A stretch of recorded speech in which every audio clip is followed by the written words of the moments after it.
There. Good evening, ladies and gents, wherever you may be around the world, and welcome to Splendid Isolation number 194. I'm going to start us off with a bit of a tune this week.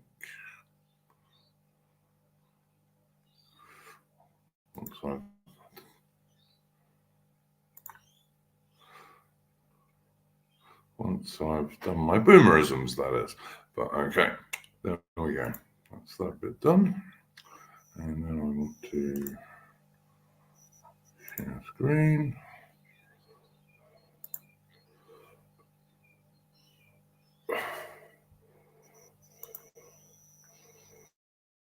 Bum, bum, bum, bum, bum, bum, bum, bum.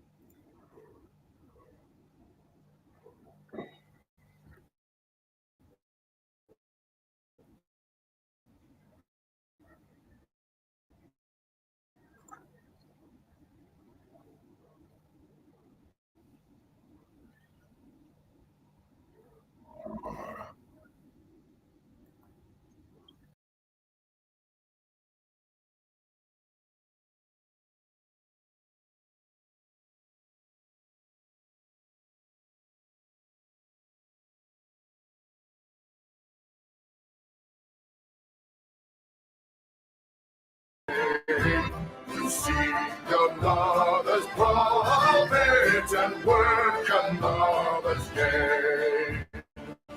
Take up the white man's burden, the savage wars of peace. Fill full the mouth of famine and bid the sickness cease. And when your goal is nearest, the end for others sought, what's love that Eden fondly bring all your hopes to God. Take up the white man's burden, not tawdry rule of kings, but toil of serf and sweeper, the tale of common things. The ports ye shall not enter, the roads ye shall not tread. Go make them with your living and mark them with your dead. Take up the white man's burden and reap his soul's reward. The blame of those ye better, the hate of those ye guard. The cry of those ye humour are slowly towards the light. Why brought ye us from bondage, our loved Egyptian guys? Take up the white man's burden, ye dare not do this, nor call too loud on freedom to cloak your weariness. By all ye cry or whisper, by all ye leave or do, the silent, sullen people shall wail God and you. Take up the white man's burden, have done with childish days, the lightly prophet laurel, the easy young grudge praise. Come thou to search your manhood through all of thankless years. No age with dear bought wisdom, the judgment of your peers. Take off the white man's burden through all the thankless years.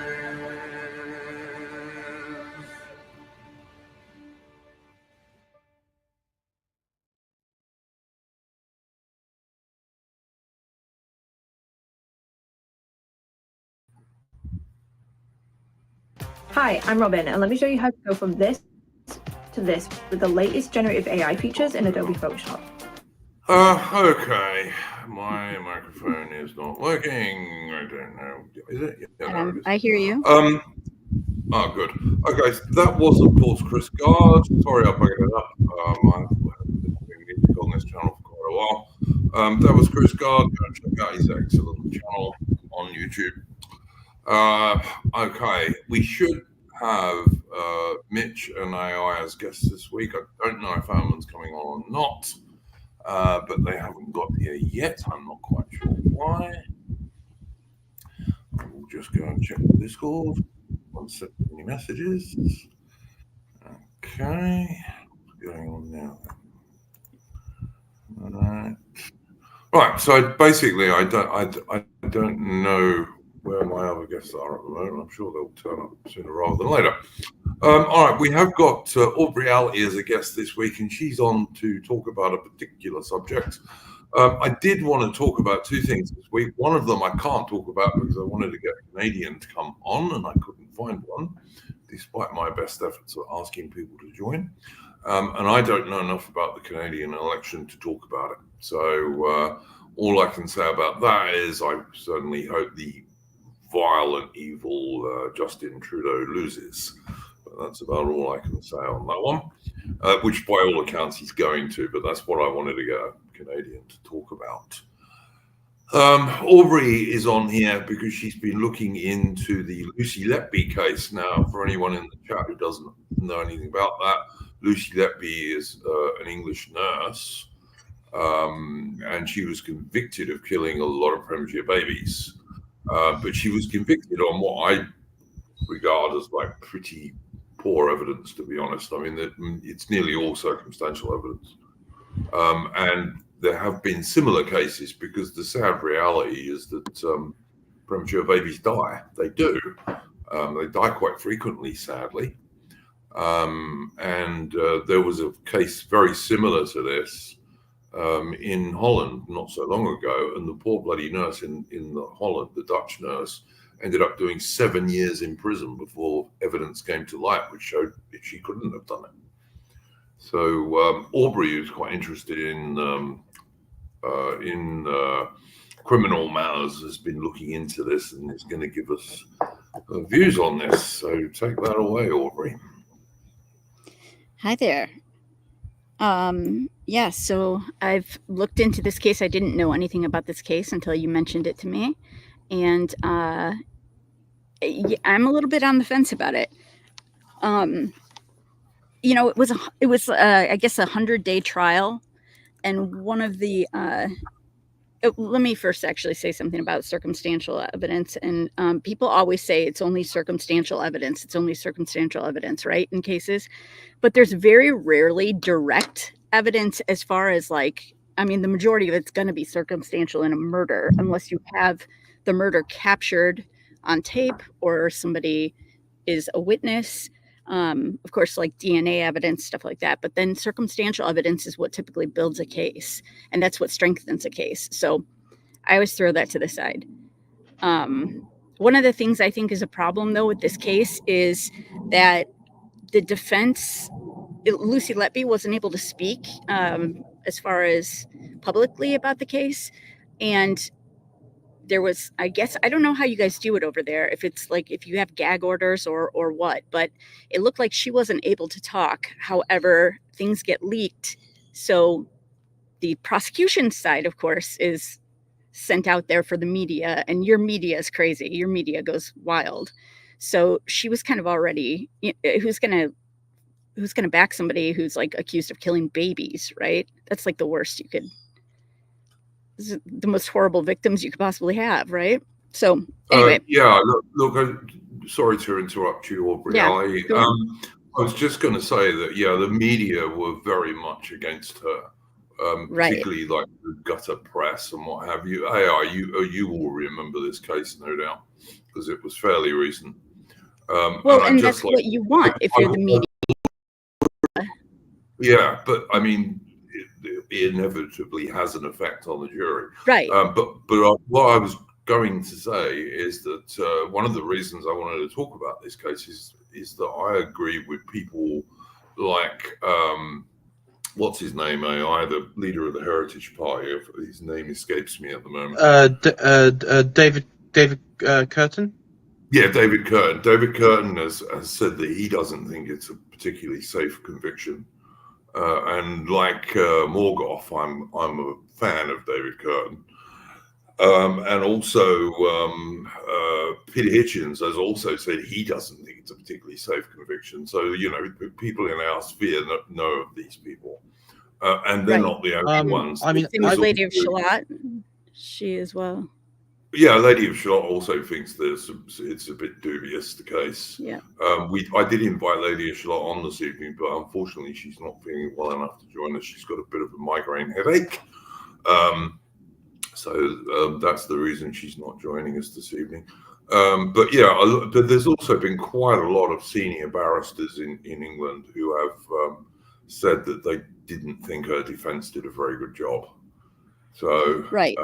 Yeah. Well, so I think that's one of the problems is right off the bat, before she even got to trial, she had a lot of strikes against her, and it sells newspapers, it sells like media, right, for them to have a guilty person. It doesn't so much for her to be innocent. So yeah, she kind of went in with some difficulty there already. But you know, I read through her case really closely, and I don't know. There's some evidence where I could see that the prosecution had a decent case here or there. But I think for one thing, it was like 100 days, the trial, and you get a lot of juror fatigue. And what I'm seeing is that people that have issues, that take issues with the prosecution's case, a lot of it is in how scientific, right, the evidence is, and that maybe it wasn't broken down very well for the jury. Think back to like O.J. Simpson, right, when DNA was still kind of a new thing. And I think a lot of those jurors just kind of blanked out because, yeah, anyway. Well, didn't the O.J. Simpson thing really just come down to like racial identity at the end of the day? It was sort of that's what his defense team sort of made it a race issue. Some of it, yeah. I think that's what the media really like to talk about, though, too. But you know, like DNA, it was like, I don't remember the statistic, but it was like a trillion people or something like this, a trillion times that you'd find any kind of like data that that was the same, right, for DNA as you to find. I can't talk, to find somebody else, right, that would have, it was obviously his, but I don't think it was broken down very well. And Marcia Clark, I've seen a lot of interviews with her since, and she's you know, agreed to that she didn't really probably break it down well enough. But yeah, it was right after the Rodney King you know, issue, so LA was kind of broken apart as far as race went at that time. Wasn't a great time. I mean, because that's always the problem. I mean, I'm not entirely familiar with how jury selection is enacted. I imagine it was like had to be representative or something, so you couldn't just have like a white only or black only jury. It had to be some form of representative. And the thing though is, like, if the jury went in there, and this is the thing with the Lucy Letby thing, in some ways where there's a similarities, and this is this is the problem with democratization of like legal systems, because it ends up becoming like on par with like the kangaroo courts of the French Revolution, right, where no justice is dealt out; it's only political and social justice, right? Right. And I mean, yeah, with the O.J. Simpson stuff, I mean, it's on a value-free analysis without taking the race out of it. I believe in that case he did kill. Was it Nicole Brown and her friend? I think he did. Ronald Goldman. Yeah, that's right. I believe it murdered him and everything else, and that requires just a rational look at it. And anyone with half a a brain. I think half a brain, or the average public, American public, maybe a century beforehand would come to that same conclusion. But when you have, like, say, these black jurors, and it's like, well, fuck it, he may have done it, but at the same time, it's the LAPD, the evil white racist LAPD, Right. trying to bring down my boy OJ. And what can you do with that? Well, how can you sort of deal with that mentality? Because Right. I mean, that's a really good Yeah. point. And I think that that's part of what the problem was too, is that OJ Simpson was like a hero, right? To the African American community. I mean, and he was a likable guy. I don't know if you remember him from like the Airplane movies, and he did various ads Towering and Inferno. Towering he was Inferno. I loved him in likable. Towering Inferno. Yeah, I mean, he was He entertaining. was, look, guys, guy. he was a American footballer or something, wasn't he? Right. He before was became an That's he had right, won yeah. the Heisman, I Yeah. believe. I believe he was Yes. a Heisman Trophy winner. However, I would just say that's taking us a little bit off topic. Well, But the thing I would say where this possibly does come into the Lucy Letby case is that Lucy Letby, of course, is a white English nurse. And I have strong suspicions that had she been a brown or a black nurse in the NHS, National Health Service, she might not have got taken to court at all. But that's just me. Well, you see, Right. if you remember the reporting of it, their race did come in to play a part, because you had these various actors in the media come out and say, well, if she was a black nurse or if she was a brown nurse, her actions would have been picked up sooner. And so it was spun. They did spin it as a race thing, that actually, which I don't. white people. Given how politically correct the National Health Service is, I find that extremely hard to believe. I don't know about you, but I just don't believe that, frankly. Right. I mean, I agree. Without revealing too much about oneself, I do and have worked very closely within people within the NHS. Mm-hmm. I know the NHS very well. And as soon as this story came out, I will be honest, because I will be honest, I do. It's not beyond the realms of possibility that they straight up chuck somebody on the bus and covered it up. If I'm absolutely honest, I actually, the more that I've come to work with, I mean, I know they had the propensity they have for covering up their own mistakes. Would they chuck one of their own under the bus for Absolutely. with a fanciful murder and everything? Because they have like these massive public relation bits within the NHS who work with the media. I mean, that would explain why there was united media coverage against her before the actual trial. So to deliberately find her guilty, because there was, let's be honest, the amount of media coverage, there was no chance she would get a fair trial with any jury in the UK. They would have to. I said at the time jokingly, they would have to probably take it to somewhere like the Falkland Islands for her to have like a proper fair trial, given how the media coverage, right? Yeah, I mean, Mitch has made a good point in the chat. By the way, Mitch is going to join us, but he's going to join us in a bit because he doesn't know much about this case, he said. But he did point out that 50% foreign staff in the NHS would fail the qualification test if they had to do them in Britain. So, yeah, very true. Yeah, I mean, we had a case not too far with me where there was a nurse who allowed a patient to bleed out because she was Nigerian. Well, she was African. I don't know if she was Nigerian. She was like one of the West African. Yeah. And The patient or the nurse? The patient? Sorry, the nurse. The nurse. Yeah, and what happened was that they were communicating via telephone, and the patient bled out because she couldn't pronounce breathing and bleeding coherently. Yeah. Wow. So that has happened. I have seen a few times where the language barrier has caused complete mishaps, and it is bad.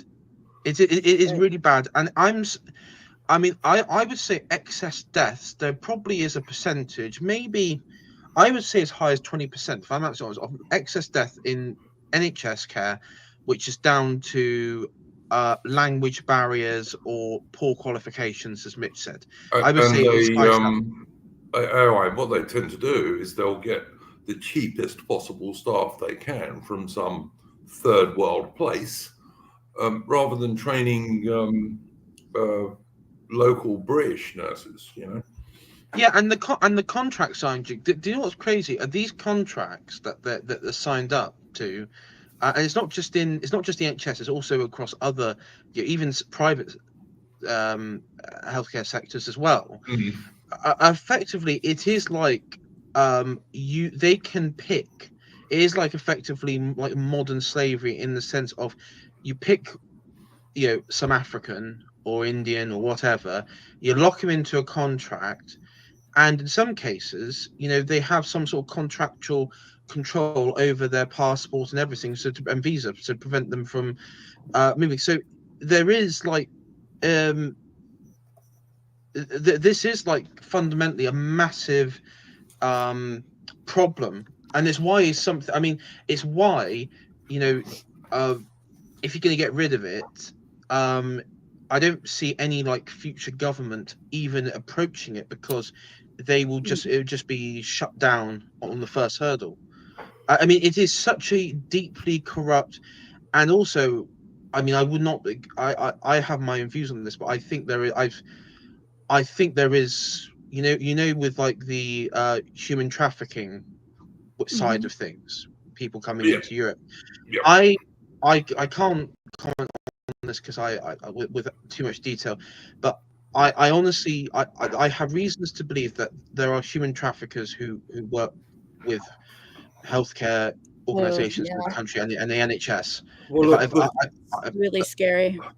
I would just say, for anyone in the chat or who listens to this stream later on who doesn't know much about the British National Health Service, in the same way as they used to say that Prussia was an army that also had a state, Britain is very much a National Health Service, which also has a state. I mean, the majority of British public money is spent on the National Health Service. I mean, I want to. Hang on a second, though. Hang on a second, because I haven't got much to add to this. It's just one little thing. The National Health Service budget for just over a month is more money than the entire year's British Ministry of Defence budget. That's how much we spend on the National Health Service in Britain. Sorry, AI, carry on. I was just going to say, we could rebuild our great navy to a very, very mighty proportion. Oh yeah. If with a fraction of the NHS budget. I mean, we could literally have the empire back in some form of capacity, guys. We could have it back. It's there for the taking. Well, and the people that can afford to, they come to America for healthcare. A lot of them. A lot of the Canadians do. So I think there's a good argument for privatization. Oh, look, the NHS is not efficient. I mean, there's enormous waiting lists for everything. Right. And what makes the NHS worse, it's not so much the medical staff, if you ask me. It's mostly the huge layer of admin people. There's so much bureaucracy on top of it. And that's where a lot of the costs come from as well. I say, Audrey, they have a art department in the NHS. There's a department in the NHS which its sole purpose is to purchase and maintain artwork and items of value. Wow, that's interesting. Because that's got something to do with the National Health Service, obviously.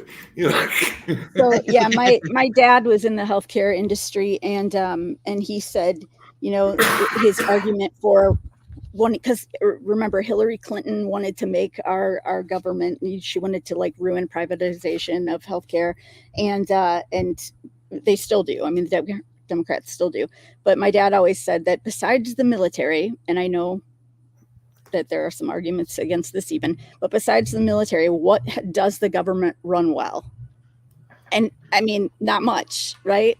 Not Exactly. much. So Exactly. yeah, there's a lot of red tape and a lot of bureaucracy there. But I think that what it really comes down to for this case is that I think it was an emotional conviction, and I think that that's one of the problems, like you said, with jury selection, is that you're going to get people. You can't find jurors that haven't heard of this. She hasn't been able to get her voice out to the media. Of course, the prosecution does, so she's already kind of villainized, and so yeah, you run into issues there. But what juror wants to take a chance, right, that they're going to let a baby killer go? That's something you have to think about. Personally, if I was on the jury, Mhm.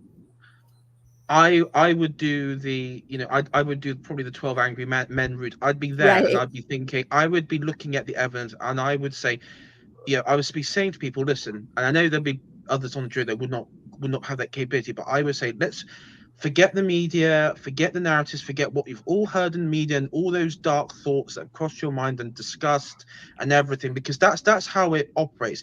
It's to put Right. in the mind the actual disgust of that woman. So every time you look at her, you have like this red mist disgust, like there's like this parasitical thing, which is this is a tactic that the media The psychological used tactics, of course. psychological, that's right. It's very similar, actually. If you want to look at the radio and television broadcasts in Rwanda just before the genocide with the Hutu and the Tutsis, is that same in-building rage baiting sort of tactic, which triggered the massacres. Very, very effective tool. I think Semigod called it the kill box, sort of, with TV. It was I think he did like a Substack or a stream on it, so it's very worth checking that one out. But with this case, I mean, I'd sit there and I'd be looking at evidence. And now the prosecution, if I remember, their evidence behind this was the fact that, well, she was on duty every night that these instances where these babies sometimes would she die. actually wasn't even. So But she wasn't. Yeah. But I'd be looking at the list, and I think this is what Peter Hitchens was saying. If you actually look at the list of staff that were there, it's a huge staff. There are doctors, there are porters, there are all sorts of people, not just nurses. And so I would say the evidence itself is circumstantial. It's incredibly weak, and I would say I would say on that level, the threshold of guilt has not been proven, and so she has to be found innocent on those grounds. And that'd be my position as a juror. That's exactly why I wanted to talk about this case, is because I looked into it, and to me, because you're supposed to have a good probability that you're guilty, and I just don't think there was enough evidence to convict her on that. It's supposed to be beyond the doubt, and I definitely don't think it was. I'm Duke, and also just to add, in case somebody comes back later on at this stream and later down the road, put a comment down there saying, oh, well, you don't want to find her guilty. If there is evidence to show that she did, very clear, undeniable evidence, of her doing it, and if she's guilty, fine. She spent the rest of her life. She deserves it. She deserves it. She deserves it. If she's guilty, she deserves it, and she might be guilty. I don't know, but what I do know at this moment in time, beyond a reasonable doubt? I don't. Yeah, and there is a lot of doubt, and the thing there is, what makes it important is if there is somebody else in, because either there's two possibilities: either she's guilty, either this is a cover-up on an institutional level because there are a lot of highly qualified, inept people working in NHS which caused all this, or there is somebody else working in NHS Trust who's doing this and framed her. All of which would be, and those statistics should show then afterwards. If she's not working there, they should show either that there's a decline now, or but but the thing is, you know, the British legal system and also the American legal system, as I understand, it's supposed to work on the basis that it is better for some guilty people to get off than it is for innocent people to be. Well, it's that saying. You know, it's a spit in the face of justice, of Lady Justice. You know, it's been better if 10 people go free than one innocent man convicted. Right. Yeah, exactly. So, But anyway, and look, you know, I'd like Aubrey to get back to her chat about this, because I know she spent like 2.5 weeks looking into this. So take it away. Yeah, so a couple of things too, real quick, because you made some really good points. And you know, I used to work at a very large hospital, really good hospital, and one of the best in the world, actually. And I got to go in. They have what are called morbidity and mortality meetings every week or every other week, I can't remember. So they call them M&M. And it was really interesting. It's only physicians, but I was kind of a protege to a physician at the time, and got to kind of get the inside view. And you wouldn't believe how many. So the point of this is that they discuss incidents where they've had patients die, and then they put that up there as a presentation and discuss what they could do to prevent that from happening, right, in the future. And you can't believe how many times it is mistaken, well, just mistakes, right? Whether it's communication, like you were hitting on earlier, or just somebody. And that's the scary thing about thinking about being a patient next time you're in the hospital. Have an advocate for you if you're, you know, because you want to question all the medication you're getting, when you're getting it, all of that stuff. It's a fragile system. But once you get, it looked like they had a lot of patients, they had a lot of people working there, but it looks like there's a lot of protocol issues that they had that they weren't followed. They're asking, well, you know, did you have a signature here? And she's like, no. And they asked, well, okay, is that abnormal for that to happen? No, it's not.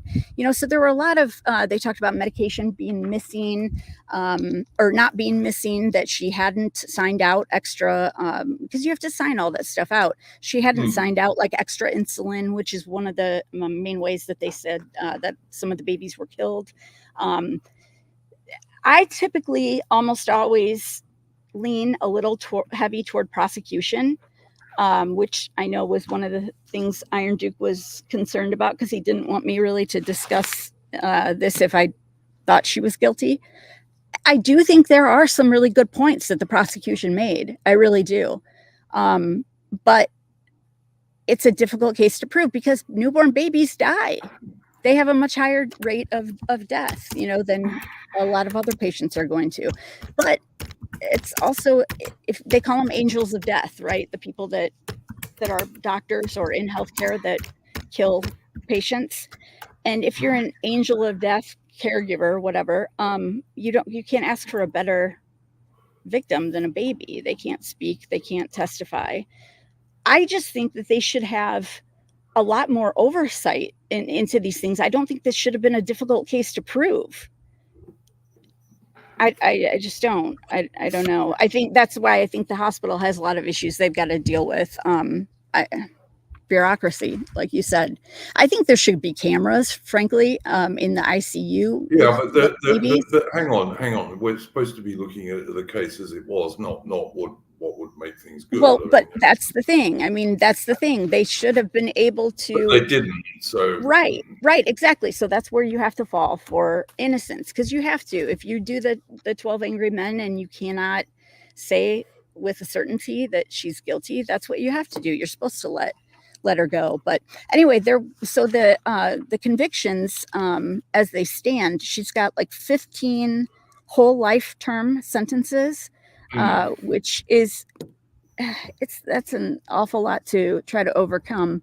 But I think she's going to get a lot of attorneys that are going to come out of the woodwork that want to represent her pro bono. Quite a few have already like made videos about this and written articles in newspapers. I guess there are tests that I read some experts that that are familiar with these tests say that it's very easy to get like a false positive. So you have to do a secondary test to reaffirm what your findings were, and they didn't do that. The prosecution didn't do that. So that was kind of one of the biggest holes there. But she did write she had some kind of incriminating, at least sounding notes that she had written. She's a little bit of a bizarre character, I gotta say. Oh yeah. Look, you know, we're not suggesting that she's totally balanced. No one has said that. I mean, right. and But that when doesn't she make wrote a killer. when she wrote some of those notes, she was under an awful lot of press pressure. She was. So, But and she's a fairly young girl. I mean, she's in her 20s. She's very young. Yeah. And that's, I think about dealing with that, and think about going through nursing school is not easy. And think about, facing that could potentially be taken away from you, which it sounded like it sounds like if she's not guilty, that she's a pretty empathetic character that really, not character, but person that really cares about babies and about what she does. You can tell that she's an emotional, she feels, because she talked to the parents.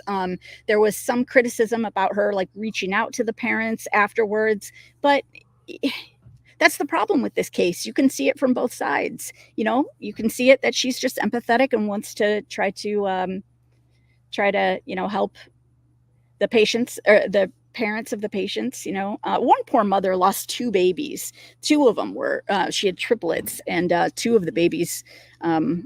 Yeah, because it's tragic. Because it was a premature baby ward, and the Right, sad fact that is happens. a lot of premature babies do die. It's just the sad fact of life. Especially multiples. Well, according to the prosecution, there were the babies. I don't know how many. There was a number of the babies who that died had the insulin, right? Yep, a few of them did. Insulin. Now that is like the crux of the effectively viewed as the murder, which it would kill a baby, right? Undoubtedly, yeah, okay. Now, but the problem is this way it comes down to, as you said, there's no evidence of her signing it out. Now, I don't know this particular hospital. I don't know how they operate, but one thing I do know, and this is regularly comes under criticism, is that a lot of the insulin, because you have needles, but insulin is kept in fridges, like in little capsules. Right. Okay.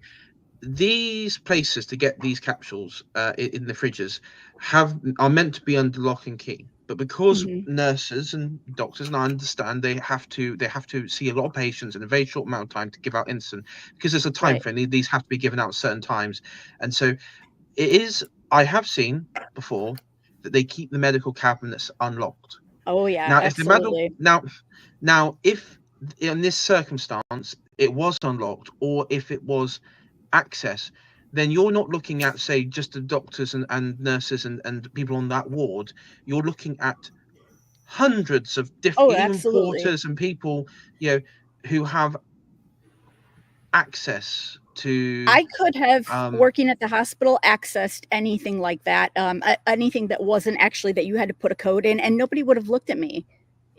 I had scrubs on and a white physician's jacket, so people don't know who the other doctors are on other floors. You could absolutely do that.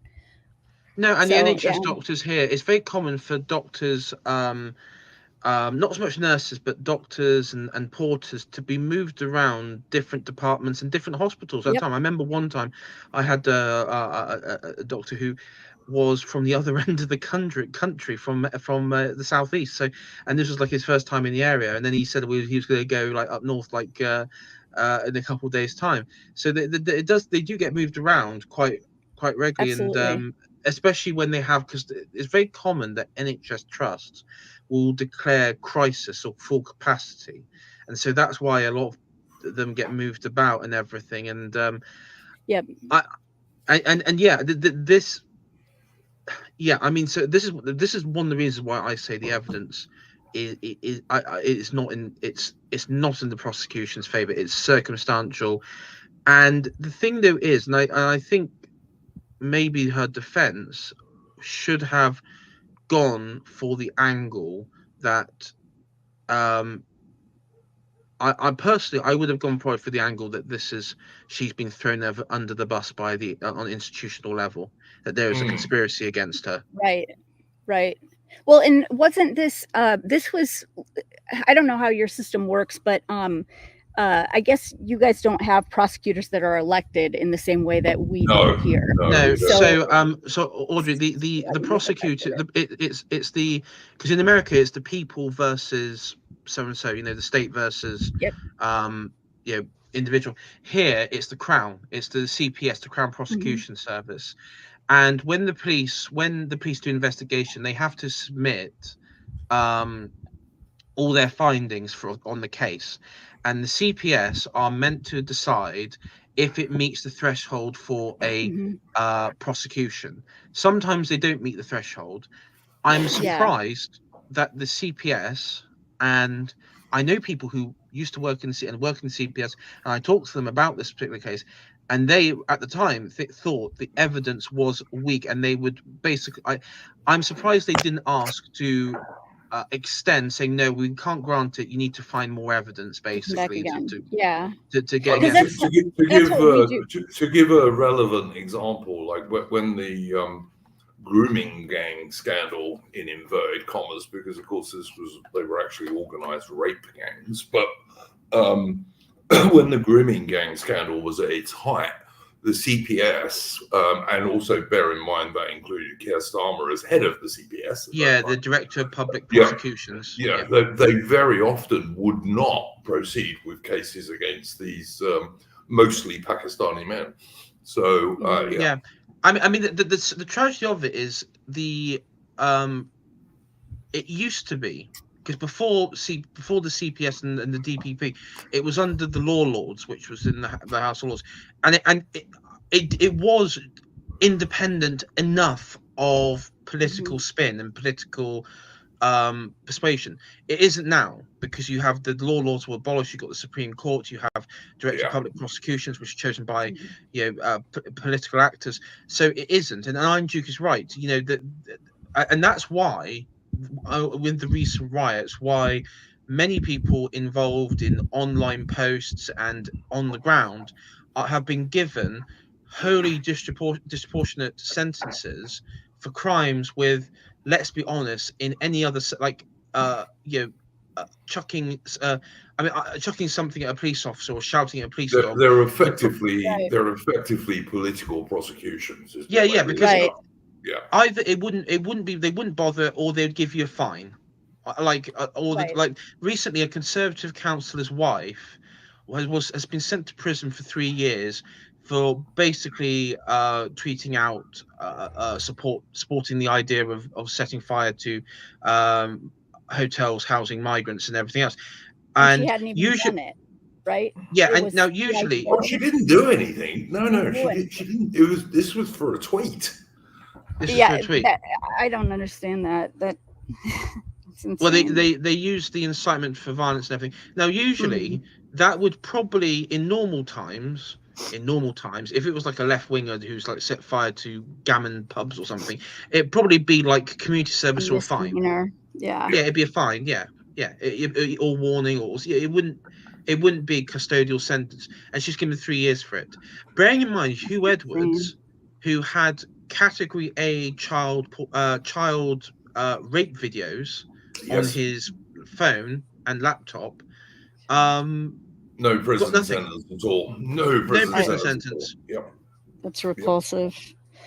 We were talking about it. Iron Duke and I were talking about the case here with George Floyd being kind of a similar case that, whatever your belief is about his, whether the officer acted properly or what. He certainly didn't get a fair trial. That's for he sure. did not, and I don't think that there was any way. I knew he was going to be found guilty, because look at what they would have done. They would have burned the city down. They were already doing that. Black Lives Matter. I mean, they were doing that all over the country. To drag us back to the topic so that we can finish it, because we've been going 45 minutes.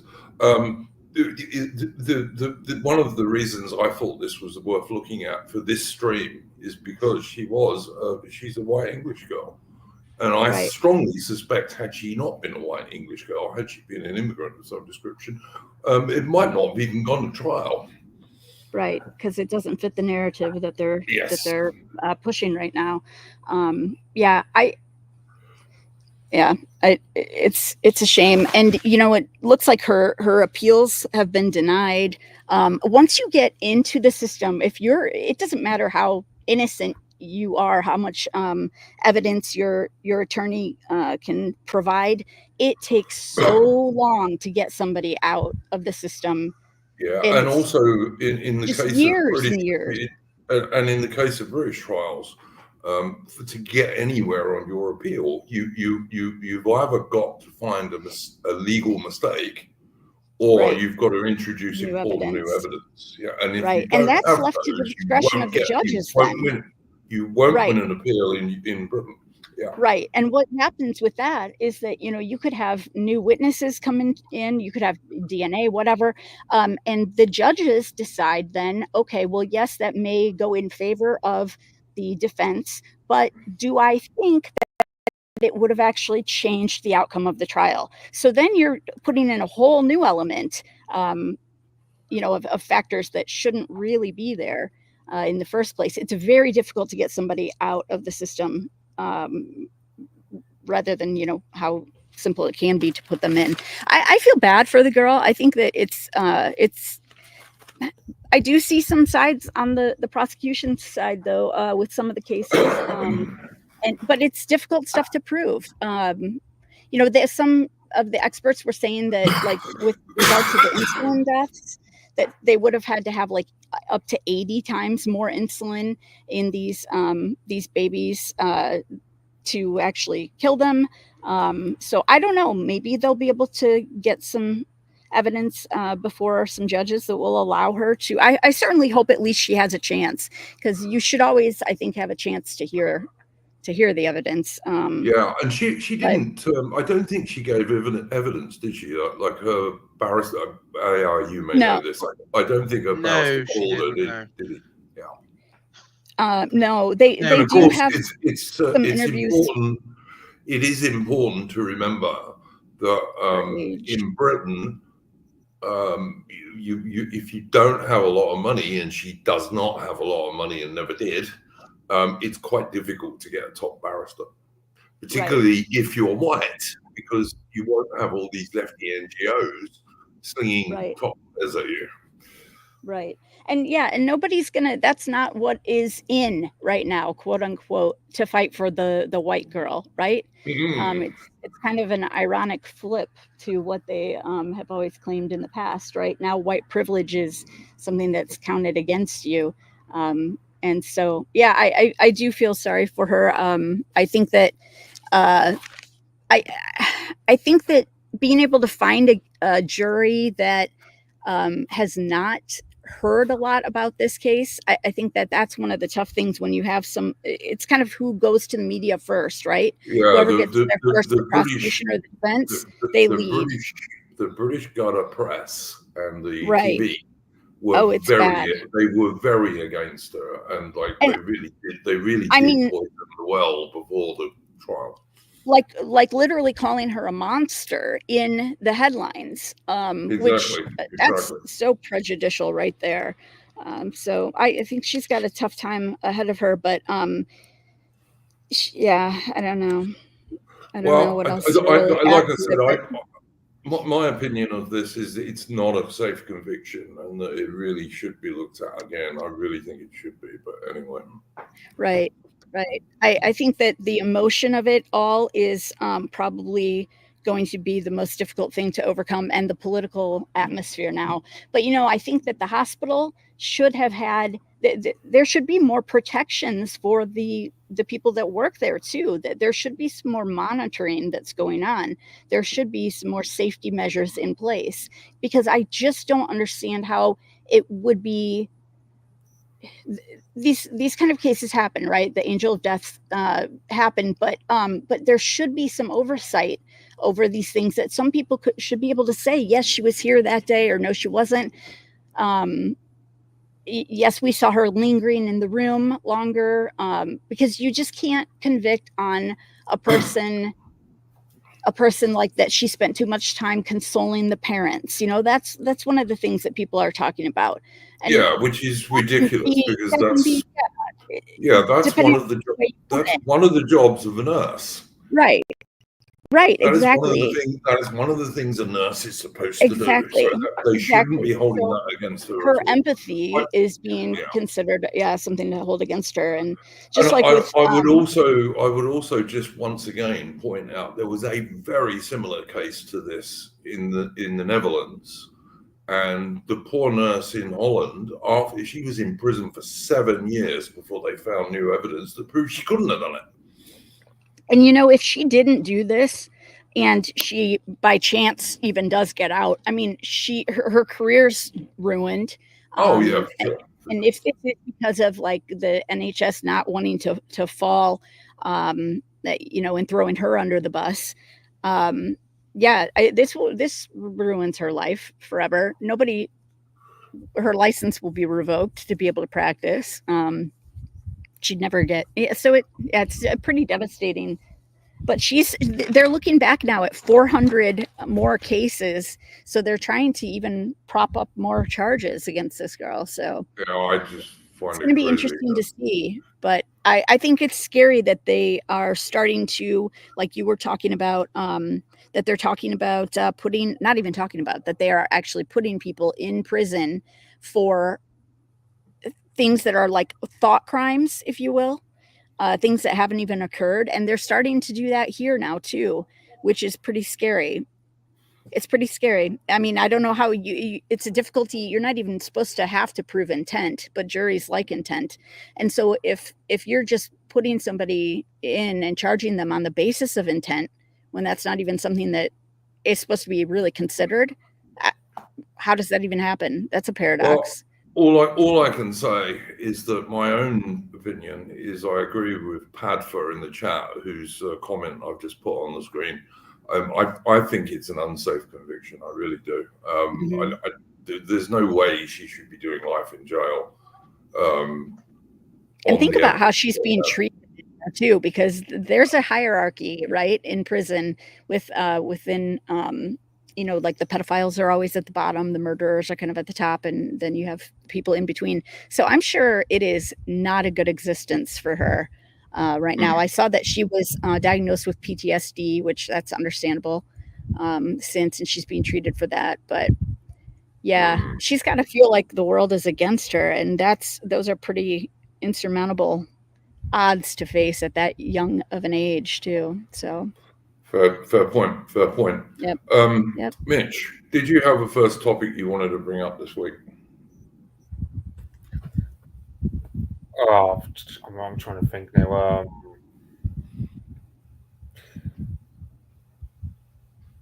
I mean, technically, it's not a subject that really. I mean, it's another 2 weeks until the budget, I suppose. But I suppose like there's a little white pill in the sense that. The student politics types you get among like Zoomers and millennials, like the student politics types. Yeah. You can imagine that tendency among the left is just going to disappear once the budget hits on the 30th. So, if it's as bad as people say it's going to be, which I suspect that it is, yes, I agree with you. Yeah, because so for example, the NHS had to spend like 2.8 billion quid in compensation, and that's going to rise up. That's rising sharply year by year. So I expect my taxes will go up as a result of this budget. Inheritance tax is going to go up because why not? You've got capital gains tax that's going to go up. So if you invest into crypto, you're also screwed. Oh, and I want to support. I'm keeping an eye on them. Do we think? I wonder if it's actually going to come true that because they're talking about taxing motorists at 15 pence per mile of their drive in their cars. But isn't that why motorists already pay road tax, for God's sake? Yeah, Texas. Yeah. Yeah, I think Godfrey Bloom said something like, I mean, this was like 2014, this was like 10 years ago, back when he was in the European Parliament. He said something like 90% of the average Brits' wages, like how much they get paid, 90% of it goes one way or another back to the government, like goes over to the government, either through direct taxation or through having to pay tax on consumer goods, for example, and their cars, road tax, everything. So practically, we might as well be medieval serfs. At least medieval serfs or living in a communist state. Yeah, exactly. And like over here, Kamala Harris, they're talking about wanting to tax unrealized gains, right? I mean, can you imagine? Yeah. So for example, it's not bad enough that you have to pay 40% inheritance tax over here. If that were to happen, okay, so you've inherited a house worth £1 million from your dead dad. Oh, and the government says, well, if you were to sell that house, hypothetically, you could get £1 million for that. So we demand 300 grand straight up, 30% unrealized gains tax. So that it's literally just the state extorting you just for owning an asset. And that's money that's already even been taxed, because it was taxed when like the father had the money, right? So then it's insane.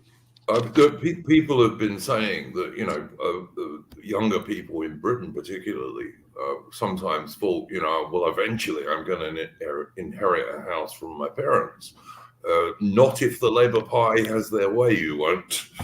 Do you guys have areas like we do where like we've got states like Florida and Texas where income is not? Okay, you don't. Yeah, we don't have autonomy in that sense. Like you got devoluted governments, I suppose, in Scotland and Wales, but I mean, the SNP are pretty bad with public expenses. I imagine Labour are also the same in Wales. I mean, the NHS and education are worse than over here in England. I don't know about Northern Ireland, but.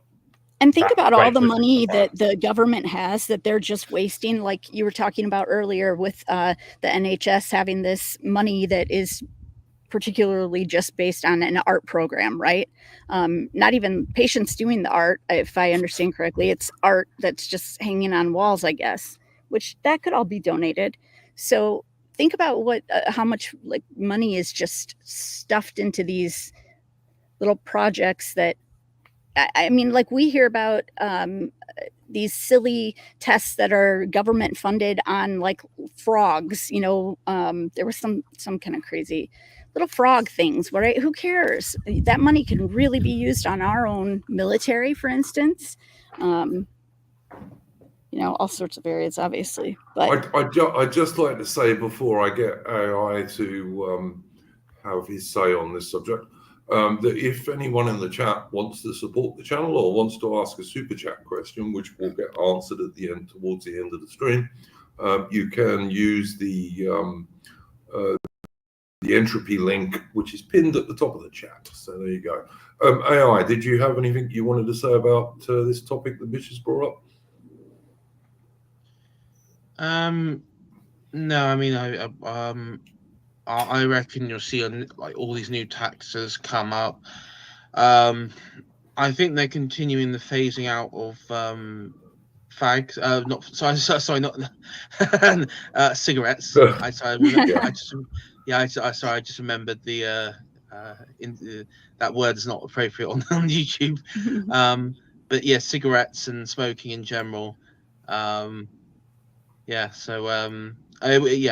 going to be pretty bleak. And I mean, he's already like opinion polling is already in the gutter for. I mean, he's sort of like he's below what Rishi Sunak was at his lowest at the moment, Keir Starmer. So yeah.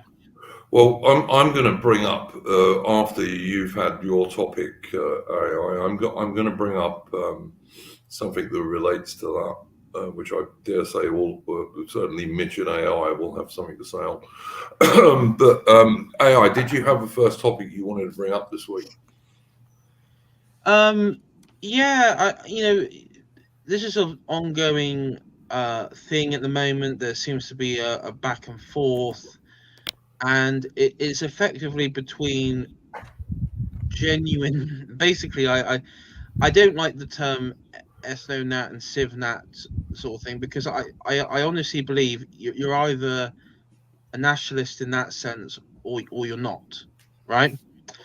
And I've seen on Twitter and in even with myself and across the board, you have I guess what you would call people who are civnats, or I won't call them civnats, because I don't even think they would view themselves but as that. But let's just say anti-woke types who What is this were on term? the I'm sorry that you said. What was it?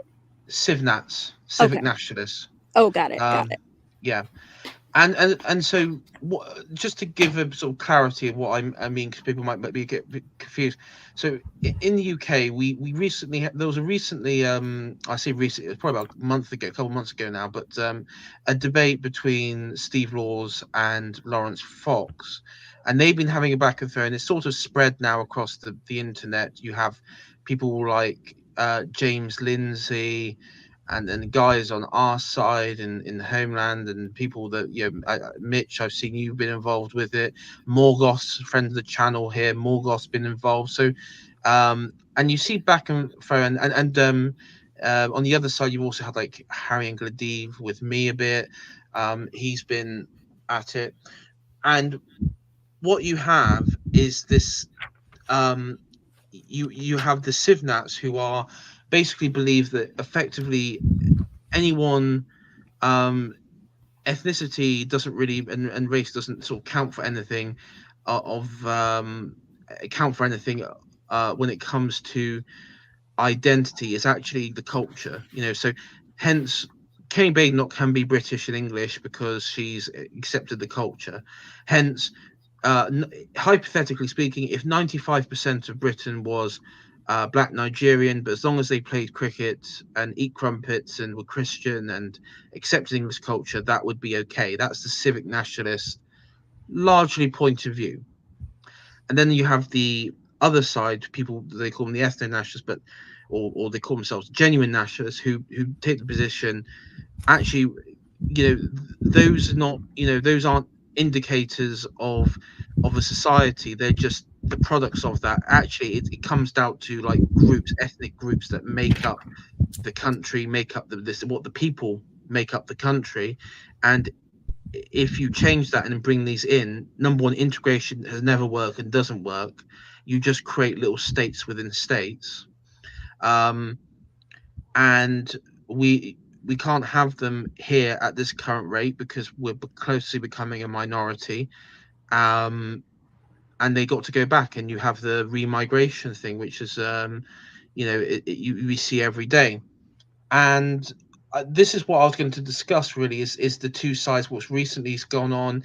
You now have the term woke right, which I think is a James Lindsay creation, as well, being thrown to this. And I think Hang on a minute, AI. Aubrey Alley, can you mute your mic, please? Because there's load of noise in the background. Yep, sorry. Carry on, AI. Yeah, and so this week in particular, it's been the turn of Constant Kissin, who is the co-host of the Triggerometry, I believe. I think that's how you pronounce it, Triggerometry. And he's got involved in a lot of this, and this has been over. I think Steve Law's posting and other people's posting about Kenny Badenoch. Because it's worth mentioning that this Constance Christen is the son of a Russian oligarch who was asset stripping Russia after the Soviet Union fell and then fled to Britain. It's worth mentioning that. Sorry, carry on, Al. Yes, and so yeah, he is a Russian. He's a son of a Russian millionaire who basically was corrupt as hell during that period of post-Soviet, but also before Putin's rise to power, during a time of Russia, which it's funny because I remember it being like Do you remember that? What was it?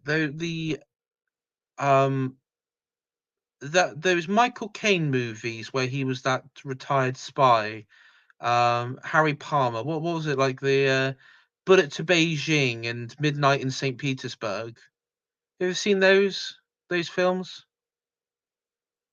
Anyone seen those films? Maybe not.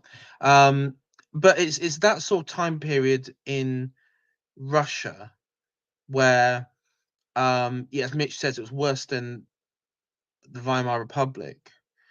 And yeah, he looted Russia. His father looted Russia, was incredibly corrupt. And then when his corruption was exposed, he legged it to London, where a lot of, and this is the thing, is that it's been so, a lot of the Russian oligarchs who were in London have been presented as the ones who fled because of Putin. Yeah, they fled because they were corrupt and they were stealing money from the Russian, from the Russian state, and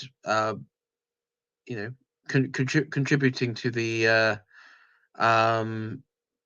the further downfall, if that was possible, of Russian society. And so, Konstantin Kishin there's been a back and forth over the Kemi Badenoch, whether she is British. What is this whole fawning over her? And what it has exposed is what I would define as like this and this is what I put on there. I said that effectively the civic nationalist, this idea of, well, it's all about culture and values, way of thinking, has been totally discredited. And it's being discredited by the reality, which has changed. And I think it was Harrion who came back at me and said, well, these ideas didn't work for the National Front back in the 70s, didn't work for the BNP 20 odd years ago, and it won't work now. And I would say, well, the difference this time is the demographics of the country have radically changed in the last 10 years, let alone 20 or 40 or 50 years. I mean, I wish we were in a situation where we were back in the 70s. I mean, it would be heaven compared to what it is today. Particularly London as well. Within our lifetimes, with all people on this panel and people in chat, within our lifetimes, London and large parts and other cities in this country's demographics have radically changed. But Birmingham is minority Anglo-Celtic white. Yeah, Bristol is going that way, which is crazy. It is unbelievable. It's really unbelievable. And I think what you're having now is sort of like a crunch point where those sorts of arguments of containment, whatever you want to call them, containment or fake nationalism, has really outlived it. It was a thing that was around in the post BNP UKIP time. It did it in the 2010s. It was around the 2010s, and now it's over. These sorts of people have gone, and I think they know. I think people like Kissin and the anti-woke people and Harrion and other people, they kind of know that that it's over. They're trying to hold on to that sort of cushy time period of like 2015 when Trump and you had like Gamergate stuff and the culture war slop. They want to hold on to that, but that time is over. It's been over for a long time now. Yeah. And I believe that all these characters will probably become go back into the liberal fold. Well, or they could stick with the so-called Conservative Party. I mean, your rhetorical question earlier, is Kemi Badenoch British? No, she's not. She's Nigerian. Well, exactly, and this is something that's been incredibly. It's so bizarre because you have these people who, and I talk about, because I did that stream with you, Iron Duke, I think on hyper reality, where people just create this like fantasy world and propagate this fantasy, saying no, she's English, she's British, and there's like this guy today who put out this tweet. You should look at Kemi Badenoch's real name, which is actually much longer. She shortens it to Kemi. Yeah. Now, but it's a long Nigerian name. She's not English. I'm sorry. She can't be English. It's not possible.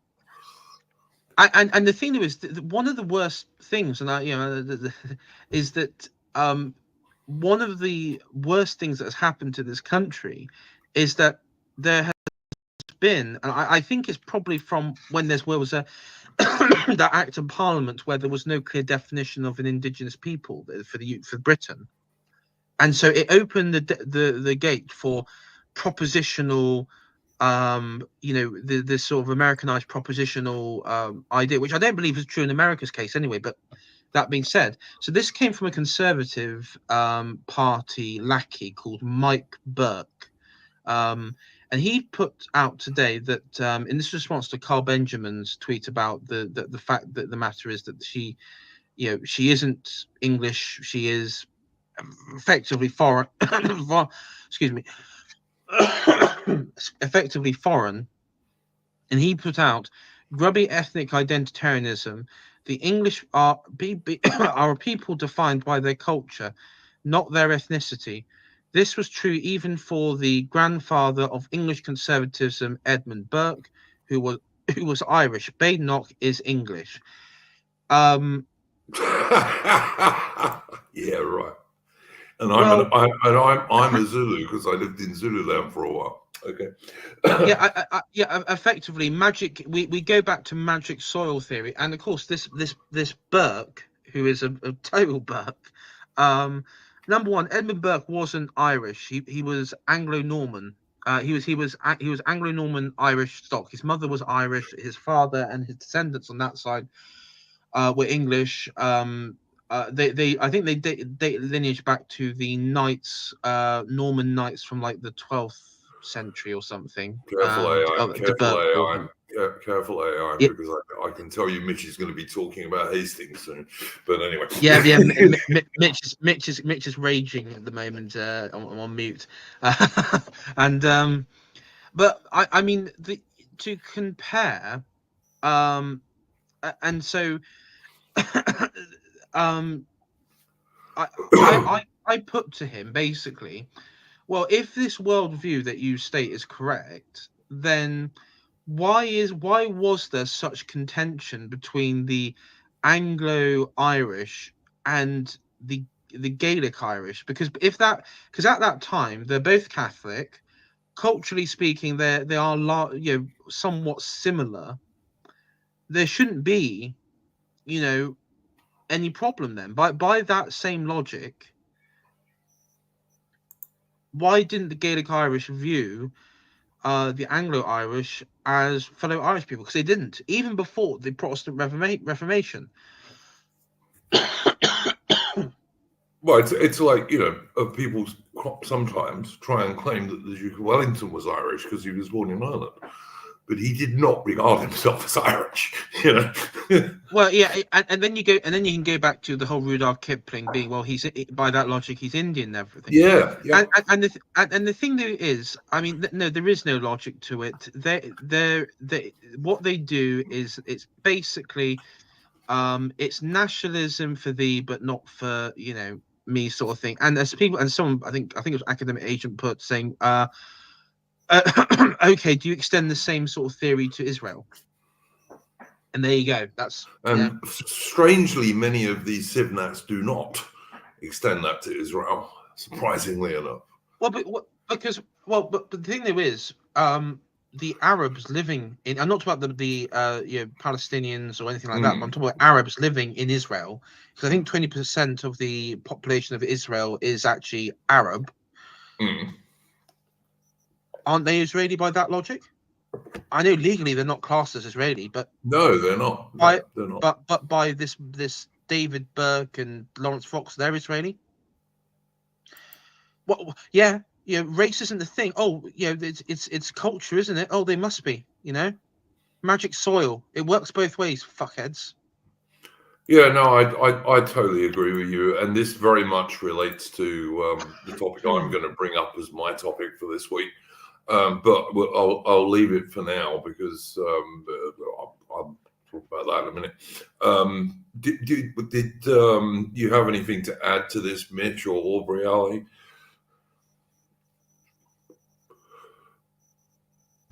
Yeah, I don't really get. I mean, why Konstantin Kisin doesn't apply the same standards to Israel, probably because if things go badly over here, he'll be going there. Could be, yeah. Yeah, and then there's someone like Douglas Murray who what do you say about that? About his Israel shilling? I don't understand it, mate. I just don't understand it. I mean, I am neither particularly pro-Palestinian or pro-Israel. I'm neutral on that stuff. If they want to kill each other, let them kill each other. It's got nothing to do with us. That's my view on it.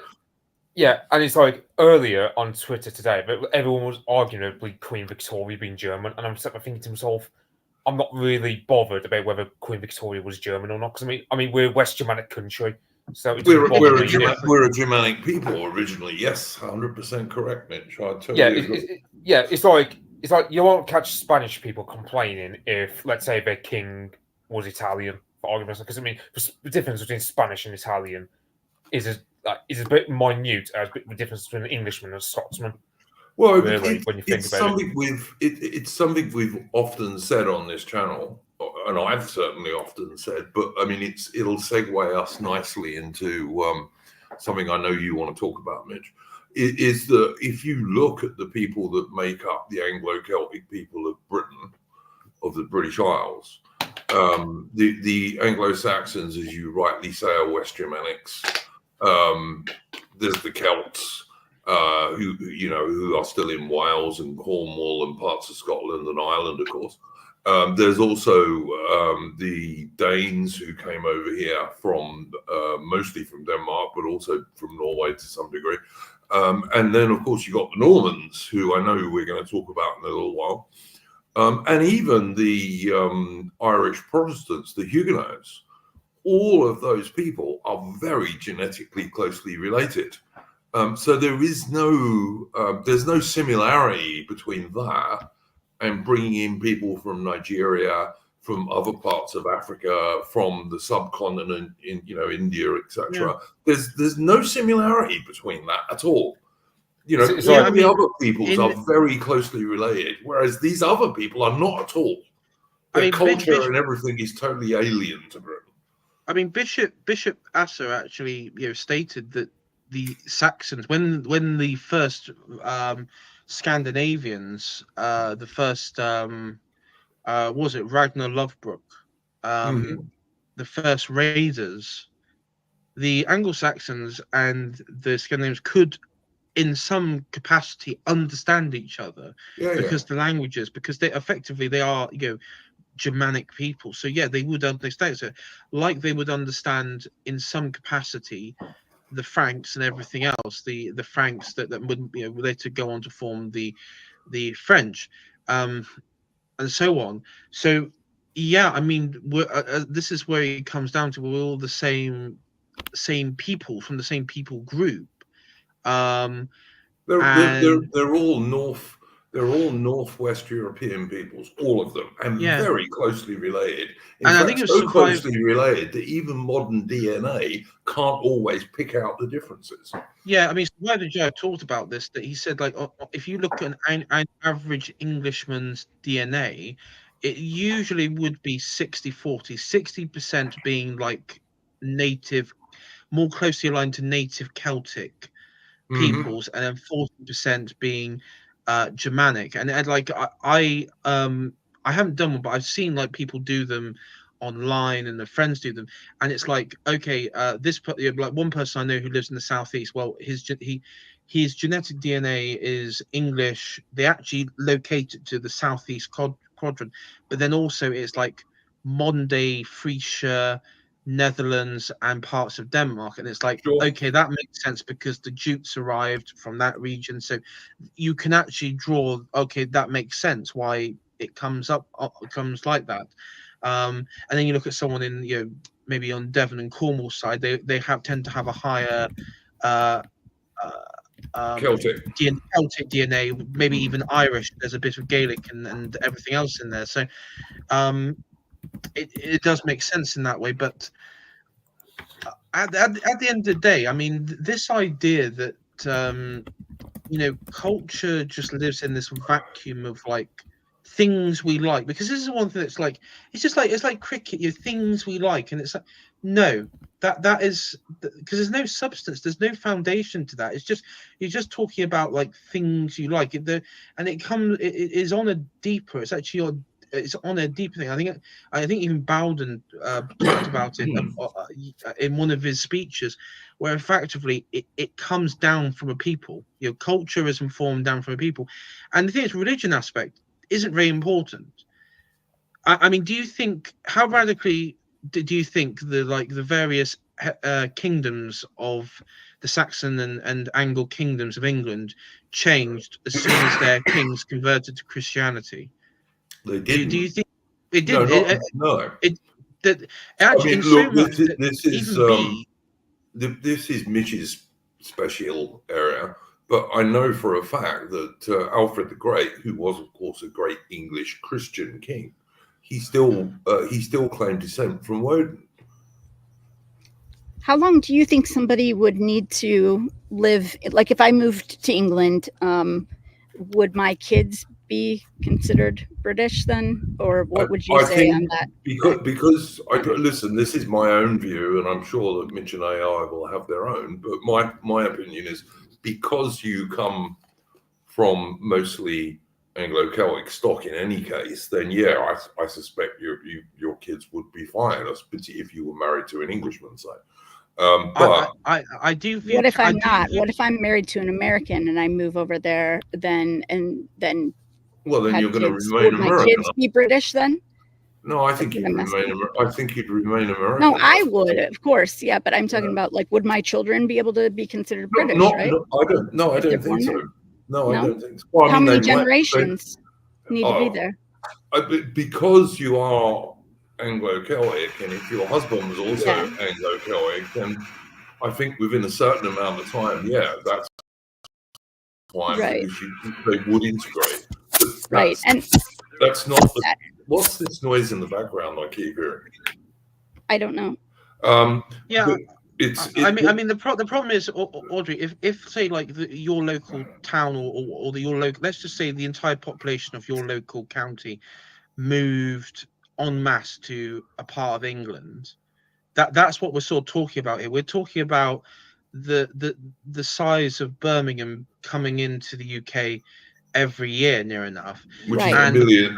Which is what's happening to us too. And the trouble is, millions of people. The argument that a lot of Civnats and lefty and liberals use is, they say on the individual level. Now listen, if it was like one person from Bengal, let's just say this whole thing revolves around one person from Bengal or one person from Africa, who would care? It's one person, right? But the thing is, it's not one person, it's a group. And the thing is, when you have people, we are tribal creatures. We operate, we think in tribal terms. And so when you have a large enough population, alien population, England, it's not really a question of the individual has no factor on it. It's on the group. And the thing there is, integration, it doesn't work. Even in circumstances where you could say, like, oh, look at Rome, for example, integration in that respect, in some cases, happened by the sword, or it just didn't happen. It was just left to exist however it did. But there was always, in that imperial sense, when you have to govern over large groups of say foreign cultures and everything, you have to basically rule with the sword. You have to rule with the might of, that's what the term might of Rome comes crashing down on you. But it's intolerable. You cannot have a system where your country has many different nations and states within states, because if there's a national, because I mean, I think the Labour government, Iron Duke, recently stated that if there was a hypothetical war with Iran, with Hezbollah and people like that involved, because of the demographics of the country at the moment, there's no guarantee that we could even fight in that theoretical conflict, because there would be too much trouble on the home front, that it would make it impossible. So it isn't. If you bring in about 1 million people every year, which is what has basically been happening since Tony Blair was Prime Minister, he was the guy who really opened the floodgates of mass immigration. If you're going to bring in about 1 million alien people a year, and that's just the legal ones, and there are many, many illegal immigrants as well. But if you're going to do that, you are going to change the demographics of the country. And you do end up with places like London and Birmingham and others where native Anglo-Celtic white British people become a minority. Which is, you don't have borders, you're not a country, you know? Yeah, it's insane. It's absolutely insane. But the problem though is that. Sorry, I mean, yes, if you don't have borders, you're not a country, correct? But also, if you don't have a clean definition, a clean and clear definition of what an English person is, I do legally, right? Then I know we all do. De facto, right? When you say English person, we all know what English person means. Even those fucking half-wits on social media who pretend all day they don't know what an English person is and go, well, what's an English person? And we know what an English person is. It isn't David Lammy. It isn't Ash Sokal. It isn't any of these people. We all know that for fact. I mean, look, you AI, and Mitch, and myself, we're all Englishmen. Right? Yes. We are actual Englishmen. We were born in the country. Our parents were born in the country. Their parents were born in the country, etc., etc., etc. And our ancestors helped create the place. You know, Britain would not be Britain. Britain would not be Britain without the Anglo-Celtic white British people. I would say, Andrew, I was born in the British Empire. I wasn't. But that was common. I mean, you were talking about Rudyard Kipling earlier. There was a time when that was very common. But see, while everybody else's cultures are being, given holidays and taking statues down for them or whatever, that's the problem, is that we're not allowed now to have culture, because any way we identify our culture, it's exclusionary, right? That's what they say. I mean, that's what, and that's everyone has an exclusionary culture. Right. I mean, otherwise you don't have a culture. If you go to South Africa, I can assure you the Zulus do not regard most other black people, never mind people of totally different races, but the Zulus don't regard most other Bantu black people as Zulus. They don't, because they're not, No. and also they don't really like each other. I have seen a Shona person. These are the people from Zimbabwe, right? A Shona, being absolutely ostracized by a Zulu, like the deep hate, didn't like each other because in Zimbabwe the two main groups are the Shona and the Matabele, or Ndebele as they say these days, but it's the same thing. And the Matabele are an offshoot of the Zulus, whereas the Shona are not. The Matabele word for Shona is the same as their word for slave, And also the Shona. So I was going to say that there's also characteristics, which is something that's never really talked about in this, because the Shona are more farming. They're more of a, the Zulus are more of a warrior culture. The Shona aren't, and that's why the Zulus tend to look down on them and everything else, and why they sort of view them as weak and pathetic in that regard. So So what I'm trying to understand is, what is the agenda? Because we're having this problem over here in America, obviously, they're saying 6 million people have come in. That's so low. I'm sure it's so much higher, plus all of them that they've lost track of. But we've got all these immigrants flooding in. The Democrats are obviously doing that because it's going to help them, they think, in getting elected. and in future elections. But what is the end game other than that? What are, destruction because of it's not just empathy for people. That's what they try to claim, right? It's the destruction of white culture. That's the ultimate end. Yeah, But and the end of your own country. I mean, it just boggles my mind. Yes, it's as simple as that. They want to destroy white Anglo-Celtic culture. I mean, you know, America was founded by white Anglo-Celtic people. Right. It was. So, I mean, yeah. Audrey, I've actually looked. I did a deep dive about a year ago into the South, particularly the segregated states in the South, and the voting blocks that went on down there. And the more I looked into it, the more I understood why there was this political vanguard of Democrats, but they were more independent, like Dixiecrat types, and also a few some Republicans in that regard. But why there was this this sort of society which was segregated, and bear in mind, desegregation wasn't something that was agreed upon or anything. It happened by literally the point of the bayonet in a few cases where they sent National Guard in to force, from a federal position. But you saw that particular vanguard where they held out there, and it's why, particularly in the civil rights era, why there was particularly they busting people, activists from the north into those states, but like in Georgia and everything. There was a clip I found. It was I think he was a Democrat governor of Georgia called Maddox or something like that, and he was a shop owner, and there was a footage going around of activists who stormed his shop and basically tried to create some sort of civil disorder and everything. And he was like fighting with them, and he had like people kicking them out because it was like these out of towners have come down to cause trouble. And he was later, I think he was elected on it, and he was like a big proponent of segregation and against the Civil Rights Act and all that sort of stuff.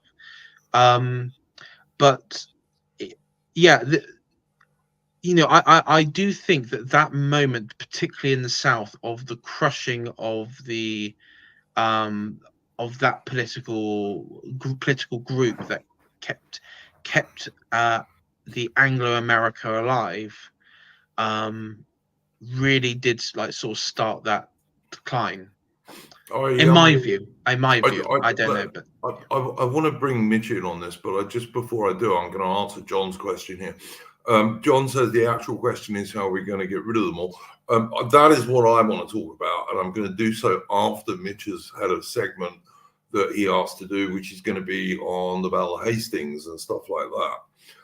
Which is why we were talking earlier about the fact that, even the Normans and the Anglo-Saxons, I'm not sure that Mitch would totally agree with me on this, but on the whole, they're fairly closely related, actually. Can I just say one thing real quick? So an ex-boyfriend of mine, I didn't grow up where I live right now. So they had, though, where they would bus kids in from the inner cities out to the suburbs. So it was basically black kids coming out, underprivileged, whatever. But most people know about busing. Yeah. But they got bussed in, and he said that. So he was a football player, so he kind of was friends with some of them because they were teammates. But he said there was just resentment. That was all that there was. He said that the kids from the city just looked at the kids from the suburbs as, that they had this, they had that. There was never integration other than on the sports, and those are kids, right? So imagine adults then that have all their set in beliefs and everything like that. It just doesn't happen. Integration does not happen because they don't want to, and there's no incentive to. There's actually more incentive in America to not or to be segregated, right? Because now there's this victimhood. Yeah. Look, we are talking about the phenomenon of replacement immigration. You even now, YouTube and Google will try and tell you it's conspiracy theory, but I mean, the evidence is in front of our eyes in all white European descent Western countries, all of them. You can see it whether you're an American, a Canadian, a European, a Brit, Australian or New Zealander even. You can see it in front of your eyes. So is the point that they want to basically have one, just like somebody, like all the countries, right? That they're just trying to make one entity I think there is some of that in it. Yeah, I think there is some of that. I think there is this idea of a world government, which totally speaks to Revelations. Yeah, and also the idea of having an easily controlled coffee colored sort of people around, because white people will generally put up more of a defense against the government than most others will, shall we say. But like I said, Mitch hasn't said anything for ages, and I know he wants to talk about this topic because the anniversary of the Battle of Hastings is coming up. So, Mitch, if you have anything else to say on this bit, we will come back to immigration because I want to talk a little bit about Farage, etc. But before we do that, maybe you can do your segment on the Battle of Hastings. And also anything you've got to add to this bit we've just been talking about. Well, first of all, the whole thing about no incentive to integrate. I mean, Abraham Lincoln wanted to ship over blacks back to America. Unfortunately, he got assassinated, and also there's a lot of legal problems. But that's basically the problem with America is they never really had a solution to the blacks because. And also, I'm saying like the David Olusoga, however you pronounce his name. Mm-hmm. Mixed race historian who hates us, basically. Mm-hmm. He's one of these guys who studied slavery and they would just hate us because we enslaved. They don't give a damn about the 5,000 Royal Navy sailors who died, mainly of malaria, freeing black slaves. So exactly, yeah. And the vast amount of money that the British public paid in order to get rid of slavery throughout the British Empire, which was then about a third of the world. Yeah, and nobody talks about the Christians that were enslaved, in countries. I'm sorry about the the Barbary pirates and all that stuff. Yeah. I read that the most enslaved group, actually, by the numbers, was the Christians, and it was look, slavery has been a normal part of human existence forever. Every country until the Brits were the first people to stop it, and much good it did us because we're constantly slagged off. Even though Britain was the country that did more than any other to get rid of it. It's just so crazy. Elon Musk just did an interview with Don Lemon, and he's terrible. I hate him, but anyway, he did a really good interview. If you can find the little clip on YouTube, it's worth watching. But he was saying that we've got to get over this whole race reparations shit, and basically because he said, how far back do you have to go? Because if you want to, then you can say that that we were enslaved or somebody else was enslaved, because every country is built upon, and everybody has somebody that is oppressed, right? And I'm sorry for barking, guys. I'll mute. But anyway, it's a good. You're correct. You find the Elon Musk thing. It's really worth watching. Yeah, you're absolutely correct. But Mitch, take it away, mate. Yeah, I was going to say.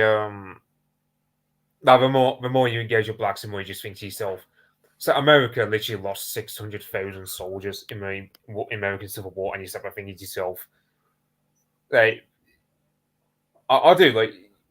wish we never did. I wish none of us ever did slavery, so we wouldn't even have any interactions with them, or even bothered setting them free. To be honest, because we just get no gratitude from them.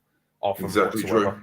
It's like the debts we incurred paying all slave owners in the empire. I was only paid off in 2011. So David Cameron was Prime Minister when we paid off all the debts we had to, because we had to borrow loads of money to pay off for slave owners as compensation. Sonny Jim suggesting it was 2015, but anyway, it was the 21st century. Yeah. So yeah. I mean, I'm of the view that we should have done the Arab option and just cut off their bollocks so they couldn't reproduce. It would be a problem in today's time. Yep. There's a point to be made there.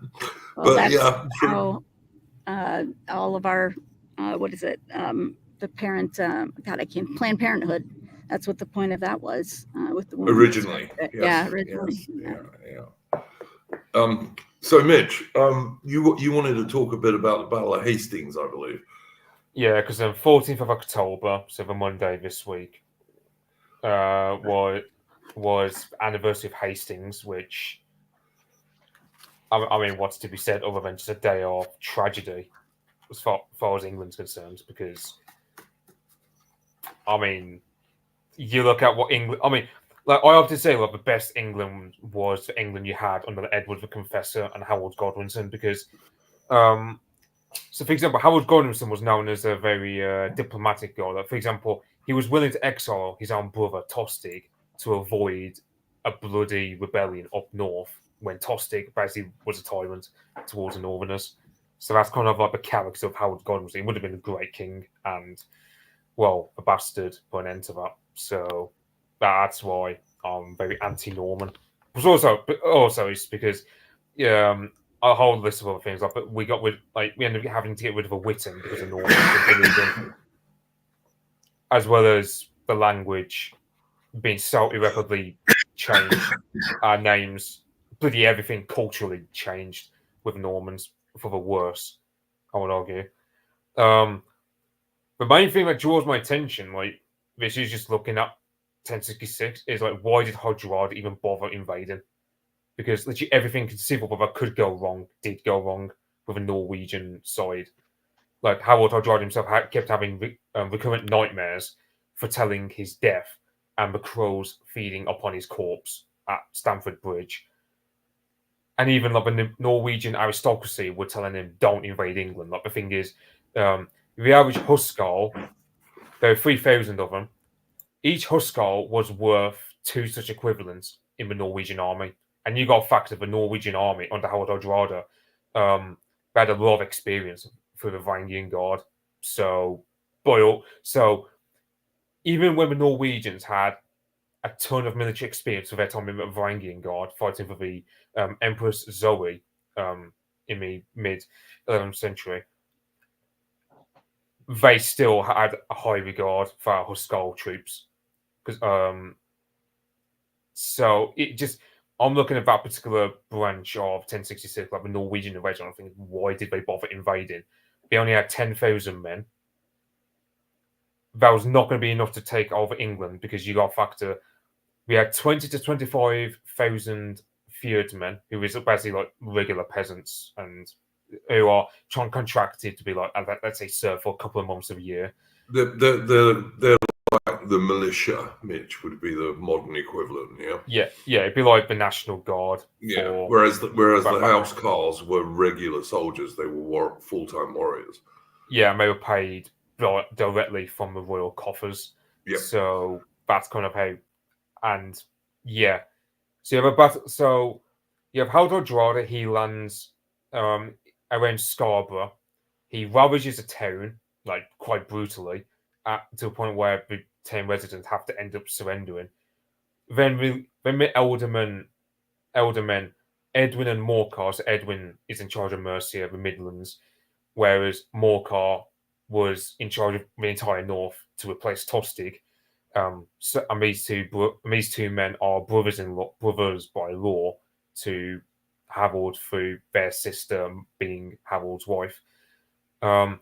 They get beaten pretty badly at the Battle of Fulford. So then Harold Godwinson, he has to speed up north to relieve York, because the thing is, it probably wouldn't have happened unless there was a power vacuum. But like there was a general fear that because Hodgerard was a Scandinavian, and of course the north of England was still massively Danelaw, in the sense that like they still spoke. There's a hybrid between Old Norse and Old English. York was like a major Viking city. So yeah. So there was a fear that if Godwinson was acting like an absentee lord as opposed to proactive defensive king, then North would go, and it would just confirm the problems even more for Godwinson, because he was expecting the Conqueror. But I mean, the thing that's always struck me is that if Harold hadn't have had to march all the way north with his army, and then had to fight quite a fierce battle, and he lost some men, obviously, even though he won decisively, and then he had to march all the way south again to Hastings. Had he not had to do that, and had he just had to go to Hastings and face William the Bastard, he might well have won the Battle of Hastings. Very, very likely, I'd say. But also remember, after the battle of after defeating the Hardrada, the army was largely disbanded. Harold Godwinson's army was disbanded, and the vassals were returning, and then he had to recall them again and tell them to go back south to meet them. But so right. that was like, because I remember that in the book, Mark Morris's the Norman Invasion, it said that as soon as they were disbanding, his vassals were disbanding, leaving, they only got reports of the Normans arriving on the south coast, and he then had to basically return with his royal guard and have to send constant riders out to his vassals to say, no, turn around, we're having to go down south. So it was very like a manic, quick, like sort of march down south. Bearing in mind, as Mitch pointed out in the Discord, I mean, also he lost some of his housecarls. Harold lost some of his housecarls fighting at Stamford Bridge, and they were his best troops. They were his regular soldiers. Oh yeah, I mean, it was about. I say, Mitch. I believe this is a quote where, what was it, the Viking leaders asked Harold Godwinson what land they could get, and he told them that they would receive 7 feet of English ground. Is that a real quote? What happened was so just before battle was joined, I said 20 minutes before, Harold Godwinson, at the head of 19 of his bodyguard, rolled up to the Harold Hardrada himself. Harold Hardrada, by the way, was 6'6", so you can't miss him. He rolled right up to the Norwegian king alongside his brother Tostig, and said to Tostig, "Okay, he was pretending to just be a regular emissary, because if Harold Hardrada knew, he would have killed him on the spot there and then." But basically, so he says to Tostig, "Okay, brother, if you come back to me, I will give you back your land, like in Northumbria. I will give you back a third of England if you should come back to my side." Tostig says, "Sorry, I brought the Norwegian army over here. What would they say of me if I were to bring the Norwegian king here, only to betray him just as battles are about to be joined?" So Tostig refuses. Then Tostig asks, "Okay, well, what will the Norwegians get of your offer?" And Godwinson says, "Okay, well, Harold Hardrada, he would get 6 or 7 feet of land, for he's taller than most men." So it was that was pretty good. That was pretty cool. Yeah, I mean, not gonna lie, that was a cold quote by Harold Godwinson there.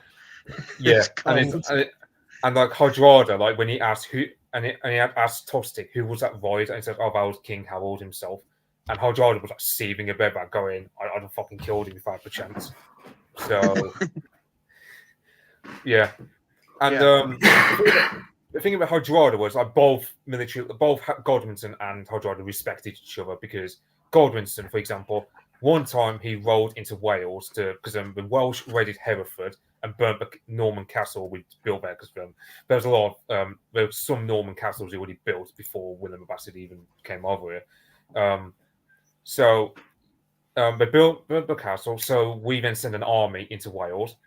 We didn't have to fight a battle, because the Welsh, as soon as they heard Godwinson was marching towards them, they literally cut off their own king's head and sent it to Godwinson. And please said, "Don't invade us," and we quit. So that was kind of like what Godwinson was as a military leader. Very. Oh, he was very talented. And also the thing there is, there's like this. Maybe it's a bit of like Norman revisionism, but there's been like this whole thing that he wasn't a warrior. He wasn't like a very good warrior. He was, you know, he was a chance. He sort of stole the throne, but in reality, he was a formidable warrior. He had, I mean, he before Hastings, he engaged in combat. I mean, William. I mean, William also, and his half brother, Odo, engaged in, combat as well in battles. I mean, at Hastings, there was that moment where rumors were spreading along the ranks of the Norman contingency that William had been killed, and I believe Odo had to, tell him to go riding out quickly and they were William and Odo were riding within the lines, shouting, "No, the he's still alive, or the Duke is still alive. He's still He alive had to here," take and all his that sort helmet of stuff. off, I believe. He had to take his helmet Yeah, off. he So had his to men take. could see Yeah, him. yeah, which is crazy given the amount of arrows and everything else that was going on at the time. I mean, yeah. Yeah, and that's generally because you've got to think Harold Hardrada. He had his extensive military career in the Varangian Guard, so everyone knew of his exploits. Like there was no lack of respect on our side towards him. And last he was seen, he was wielding a sword and axe in the midst of a fray. But the problem was, so in King Harold's Saga by Snorri Sturluson, it said that we charged some cavalry at the Norwegian line. For the cavalry, of course, they retreat because they can't break into a shield wall. The Norwegians then break rank and chase them, which then leads to a break of a shield wall, and we completely fold their flanks. So that's very much like what happened to the English at Hastings, isn't it? Yeah, that's what infuriates me about Hastings. The fact that we lost to a tactic we ourselves used at Stamford Bridge. So that's what happened. Godwinson, master move at Stamford Bridge. Tostig was killed alongside Harold Hardrada. Harold Hardrada himself, 6'6". You can't miss him. Wielding sword and axe. I think he felled quite a few of our men, but in the end he was slain with an arrow to the throat. I don't know how Tostig died, but he died, and I can't remember what Godwinson's reaction was, but you can't imagine it would have been great. It'd been bittersweet because on one hand Tostig was a traitor, but at the same time still the guy's brother. According to Mark Morris, he said that Godwinson's mother was sort of pleading with Godwinson to basically try and protect Tostig as much, and he was basically like, "Listen, if things go down, he has betrayed the realm at this point, so things might happen."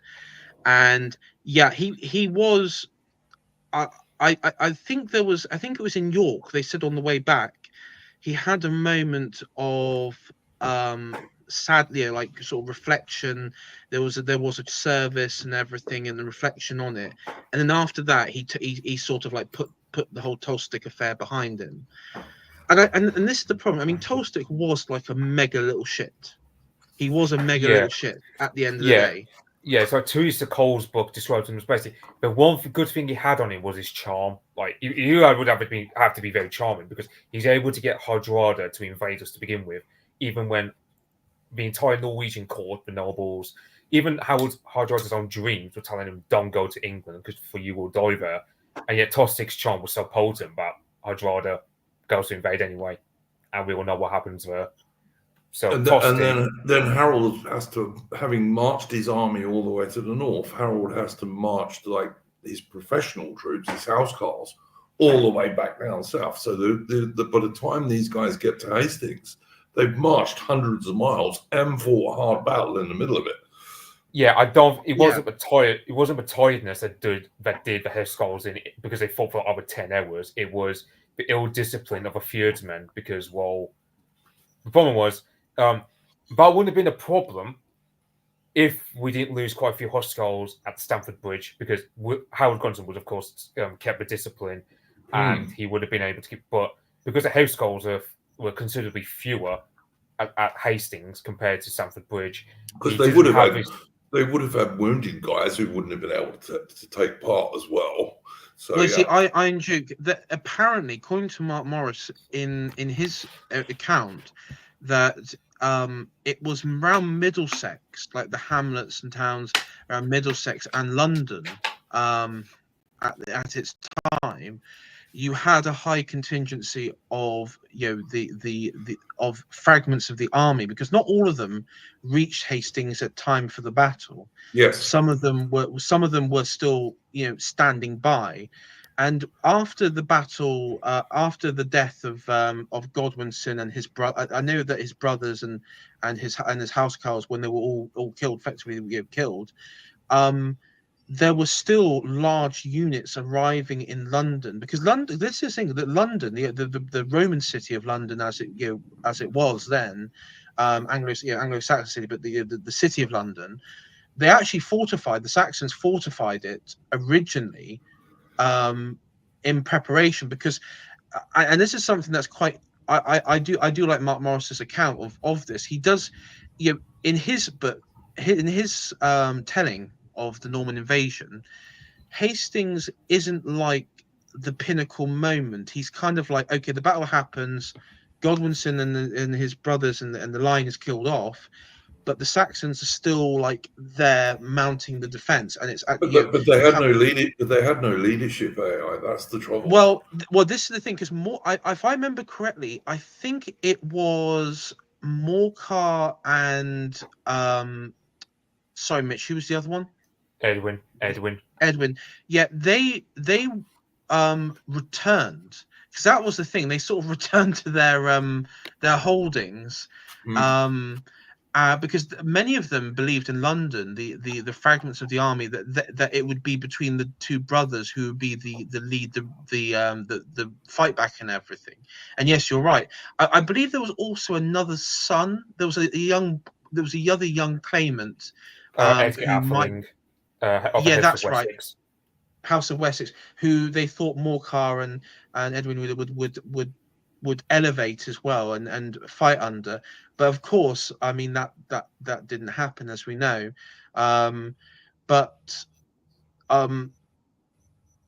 It is funny, because it took a great deal of time until, I mean, I believe, though, the army in Middlesex and London, it took them several days until actually hearing the news of what happened. Well, yeah, There wasn't no word is going to travel faster than a trotting horse back in those days.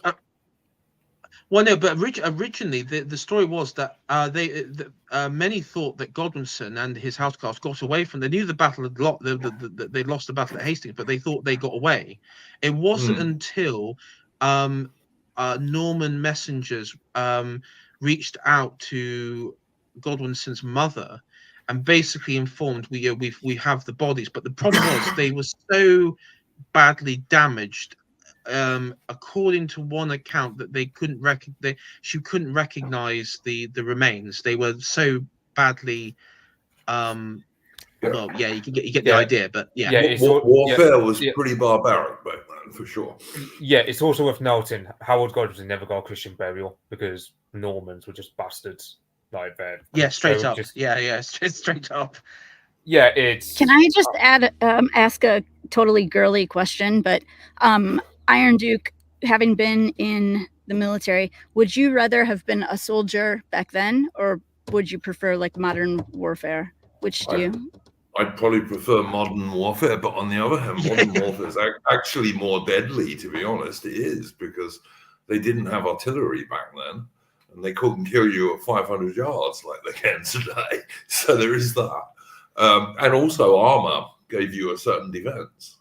But of course, as Mitch will no doubt confirm, the freed, most of the freed, which was like the militia, they didn't have a lot of armor. They might have a spear and a shield. The better off guys might have a helmet, and that would probably be about it. It was only the housecarls that had like chainmail armor and stuff like this. I think that's right, isn't it, Mitch?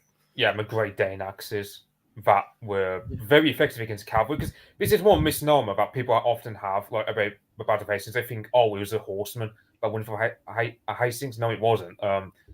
They couldn't break the shield wall. They tried repeatedly, but as you correctly pointed out when you were talking about the Battle of Stamford Bridge, if the guys stand together in a shield wall, you can't make a horse go into it. Yeah, and also you factor so the first the first component of the army, because they reckon it wasn't a famed retreat originally. The first wing of the army to actually retreat was the Bretons. Like the Bretons of Brittany, they were in it because they had ethnic grievances against us. Like they still hated us over. Yeah, they were the descendants of Romanized Brits who pissed off to Brittany after the Roman Empire collapsed. It's very interesting you say that, because in the Courtvilles were in the Norman army, and they are effectively they were Brittonic or Bretons in the Norman house as well. I think Mitch, there was quite a few of them. I know because they were the cousins of William and Odo. There was a couple of counts at present with them at the battle. Yeah, so there was a Breton lord who was put in charge of Cornwall and took over Harold's mother's titles in the southwest. What was it? Decrepton?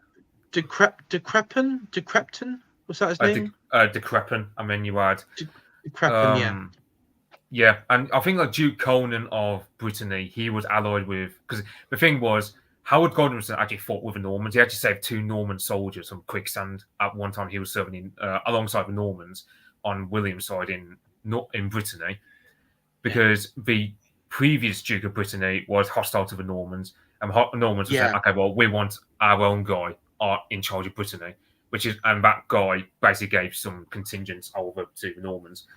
The Bretons didn't deserve a single thing from conquest, to be honest, because they fought poorly. They were routed, and they actually did retreat from a battle. But some of the feudsmen chased them down the hill. Well, that was poorly timed. Howard Godwinson couldn't save them, so they all just got rounded upon and destroyed by the Norman cavalry. But that wasn't fatal to the army. It was William then feigning retreat for some, but the second retreat, quote unquote, which was actually feigned, that then drew a lot of the feudsmen out, and then that weakened the flanks. So it broke the shield wall. Yeah. So yeah, it's. I noticed Oswolf in the chat is saying they had horses for the housecarls on the journey back, and yeah, Oswolf is quite right. They did have horses, which they mainly used for transport more than actual cavalry. Yeah, you can't even riding a horse for several hundred miles is fairly tiring, I've got to say. Yeah, and yeah, but that's. I was gonna say, there was like a a Saxon themed fair that went on. This was years ago. I went as a teenager, and I got to try on housecarl, like chainmail and everything. And I remember the first thing I said, because I was even given like a sword and a spear and everything. And I remember I said, if I was in battle, I wouldn't have like half this armor on because I could barely move.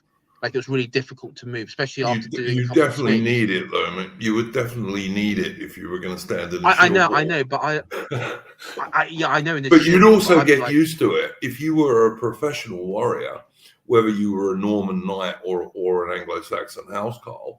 You would get used to it because you'd be wearing that stuff from your teenage years. Yeah, true. Yeah. Yeah, and it's so they did get used to it in that regard. Yeah, and it's also worth noting that the housecarls were well regarded across Europe, whether it be among Harold or Gerard's own ranks, where they actually didn't want to go against the housecarls, but they did for the king. Well, after Hastings, didn't many of the Anglo-Saxons actually go and serve in the Varangian Guard in Byzantium? Yeah, because the Normans practically forced them out, unfortunately. So that further complicated our problems. During the First Crusade, you had Normans from Sicily arriving in Constantinople, part of the coalition to capture Antioch and Jerusalem.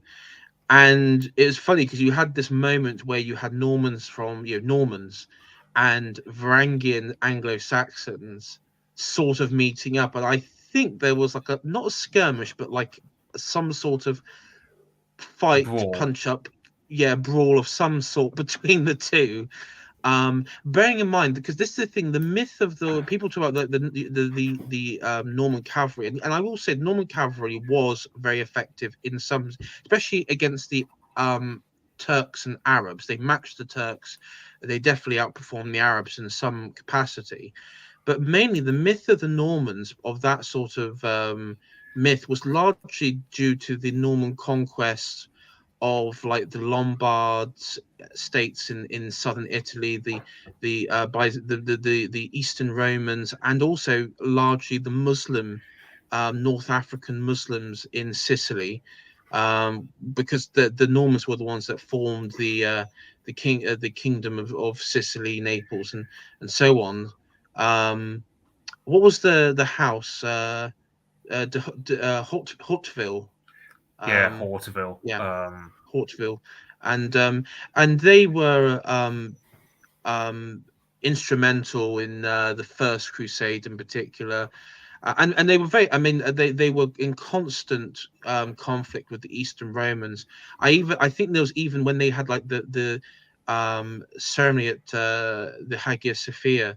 There was actually like a bit of word spoken between was it Count Roger and the Emperor, like basically saying, I like these lands, I might take it for myself like I did before and all that. That was it. No, because that was it. The Emperor said to him, you must swear on holy relics that once you recapture lost Roman lands in the east, you have to, it has to return to me. And he was like, yeah, sure, whatever. And then of course they reneged on that as soon as they could. I noticed like people are talking about chainmail and stuff in the chat, and Castrion is right. If you wear a chainmail herberk, which is like a long chainmail shirt kind of thing, if you wear a belt, that takes quite a lot of the weight off it, and of course you're going to wear a fairly tight sword belt. Well, that does take some of the weight off your shoulders. Yeah, I wore a white shirt and the chainmail, but I didn't have a belt with me, so it was quite a long one because it went below my waist. So probably that's why I found it difficult to.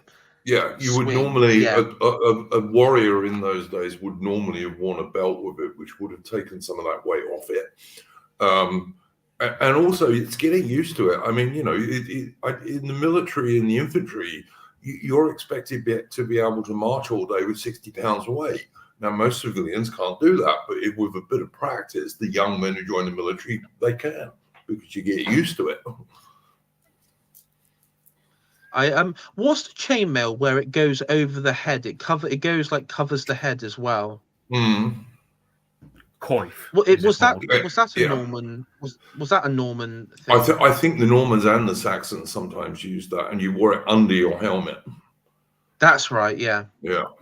Yeah, it's like I saw something like because both sides knew each other's style of warfare as well. That was another thing that people underestimate. Like the kite shields that the Normans were known for, well, the Anglo-Saxons also had them. You just have to rearrange them like upside down, and like you have to do like one upright, one upside down as a part of a shield wall. Kind of like what happened in the Last Kingdom. You have that one shield upside down with the other next to it, right way up, as part of a shield wall. I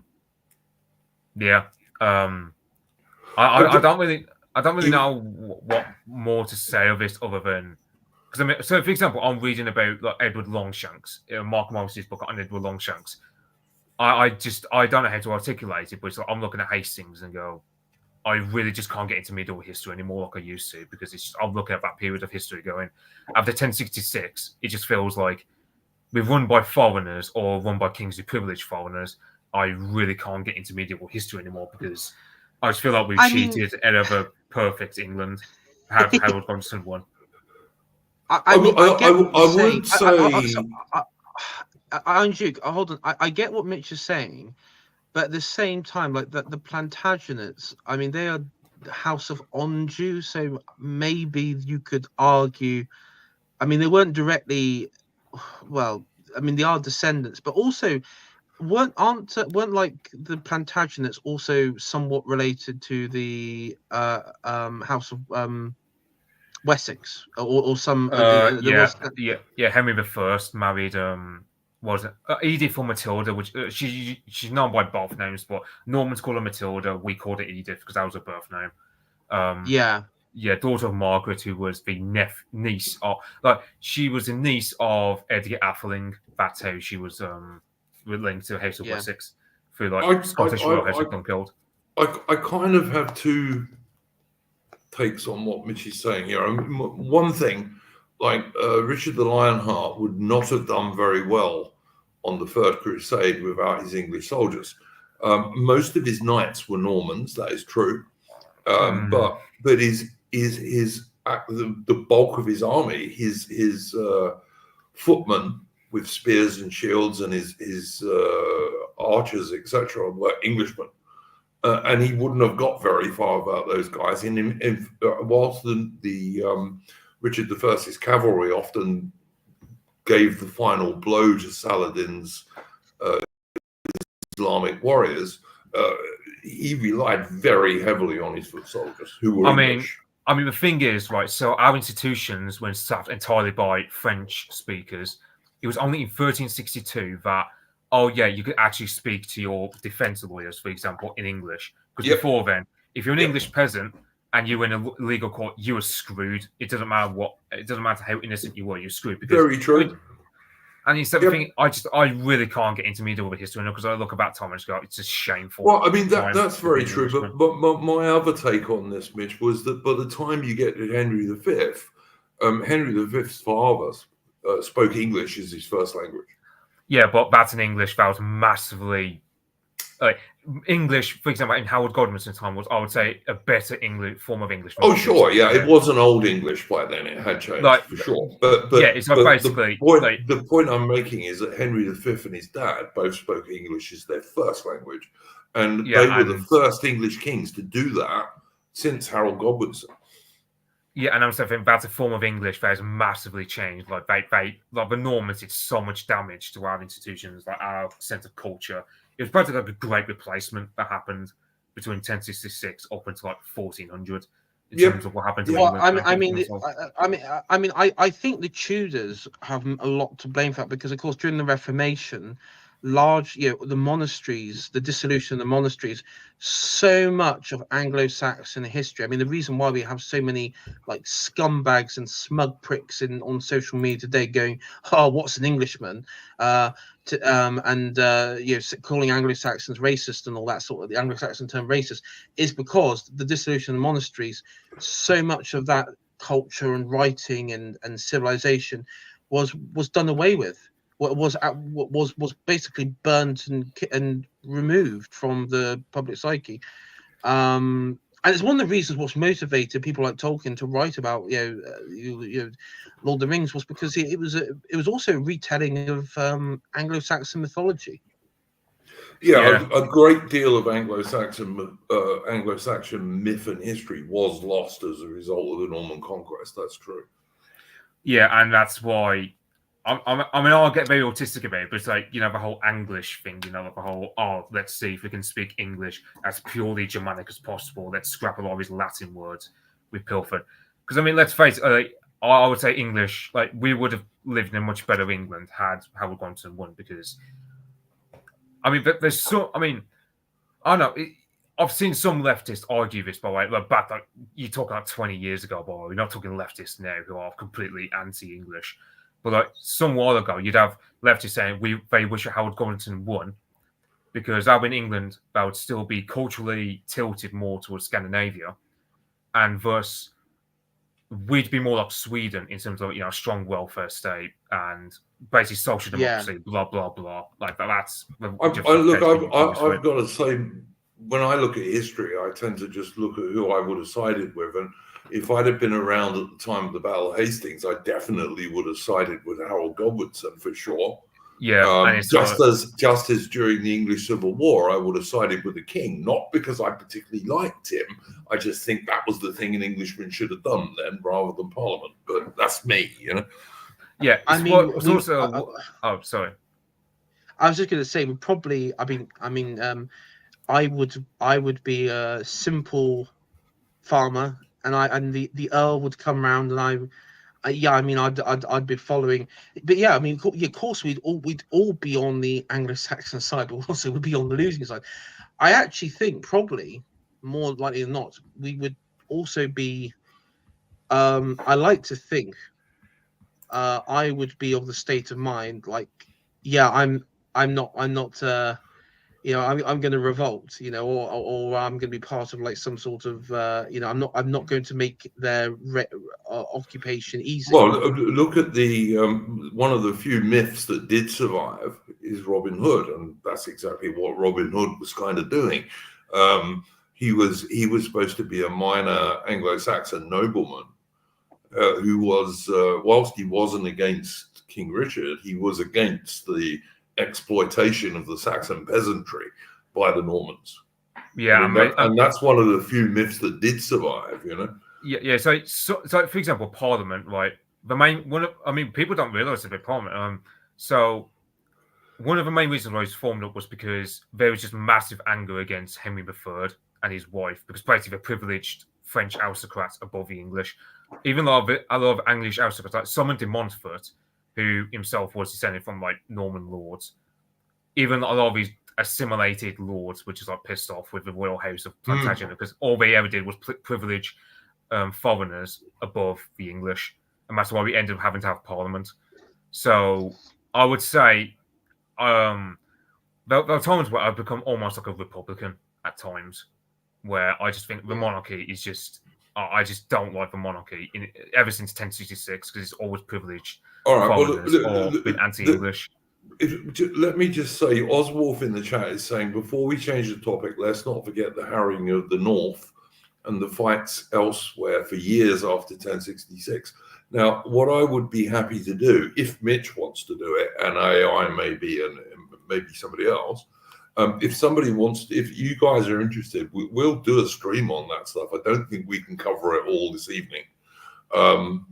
There's a lot of figures who have interesting stories like Edric the If you guys are interested, I'm more than happy to. We'll do a special stream on it if you guys want to do it. Talk to me in the Discord, and I'm more than happy to do that. I just don't think we can cover all of it now. I remember I actually went to the site of the walls of Exeter, the old Roman walls of Exeter, where you had the siege of Exeter, and was it Githa? Yeah, Harold's mother. Yeah, that was it. Harold's mother. Yeah. Well, if you gents want to join me in it, I'm more than happy to do a special stream on this. Like I'm always happy to cover history. It's not an era that I'm especially up on, but I'm more than happy to have Mitch and AI and anyone else who wants to join us to talk about that. That's fine. We can certainly do that if you'd like to do it. Oh yeah.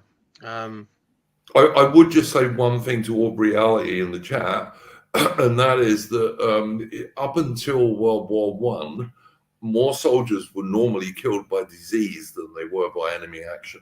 World War One was the first war where more soldiers were killed by the enemy than they were by disease. And of course, that was quite a long time before you had antibiotics, which only really became available in World War Two. Yeah, I was going to say, just as like a final point in terms of like another thing I find insufferable is like if these like French nationalists who go, oh well, everything significant that's ever happened in English history was because of the North. Oh yeah, and particularly when you remember that the Normans, they were called the Normans because they were originally the Northmen. They were also descended from the Vikings. So yeah. Because France didn't exist, but the French people, if you were to call them like the Franks, viewed the Normans as these heathens and uncivilized devils. I mean, Mark Morris actually, even that many chroniclers referred to them as like, because of their red hair, like especially in Anjou, their red hair, their red-haired devils. You know, that they had like their horses were like corrupted by demons. That they everything talked about them was basically treated as foreigners, and any French, or any Frank then, if you were to say, "Oh, these Normans are Franks," they would have probably hit you across the face for saying that. Even the Franks themselves were originally Germanic, but there we go. Yeah. One thing I always respond to every time a Frenchman says that, okay, you look up their most royal names like Charles and Louis, they're Germanic names. And I'm thinking to myself, except I'm thinking to myself, so I'd say to a Frenchman, okay, you wouldn't even have your own bleed names. We're not for us, because you can't think the name Louis. The name Louis matches well with German Ludwig or our name Louis.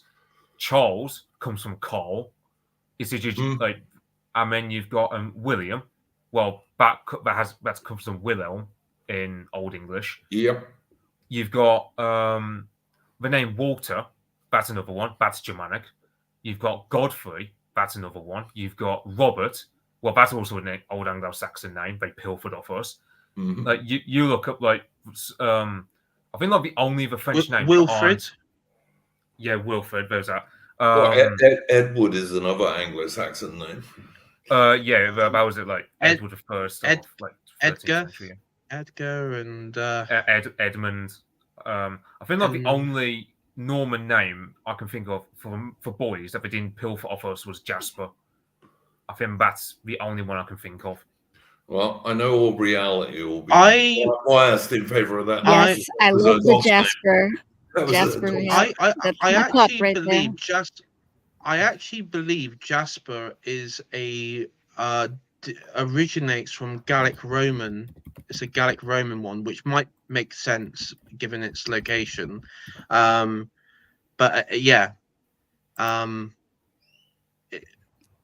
means perfection in my mind.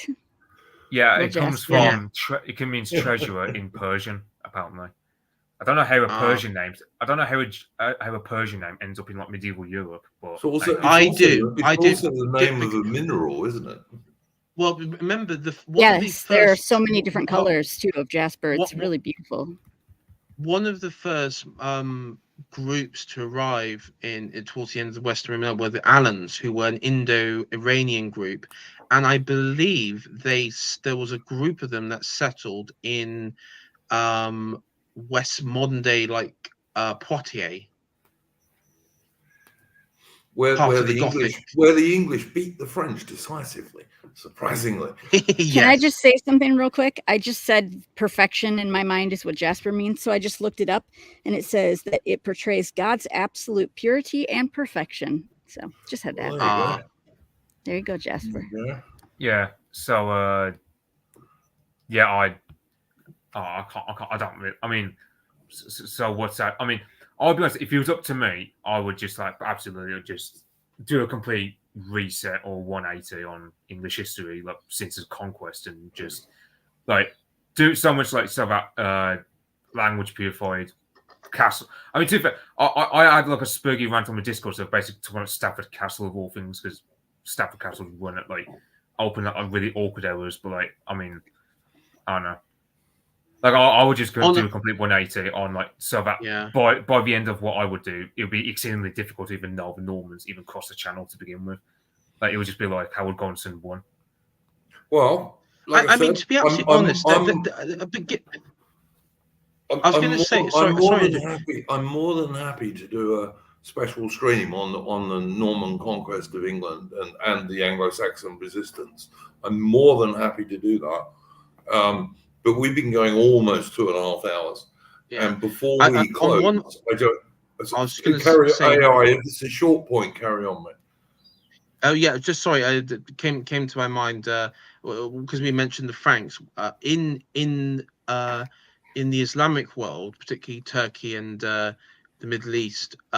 Even to this day, the word Frank is also considered a byword for just Christian, like Western Christian. Oh yeah, Saladin and his lot. Yeah.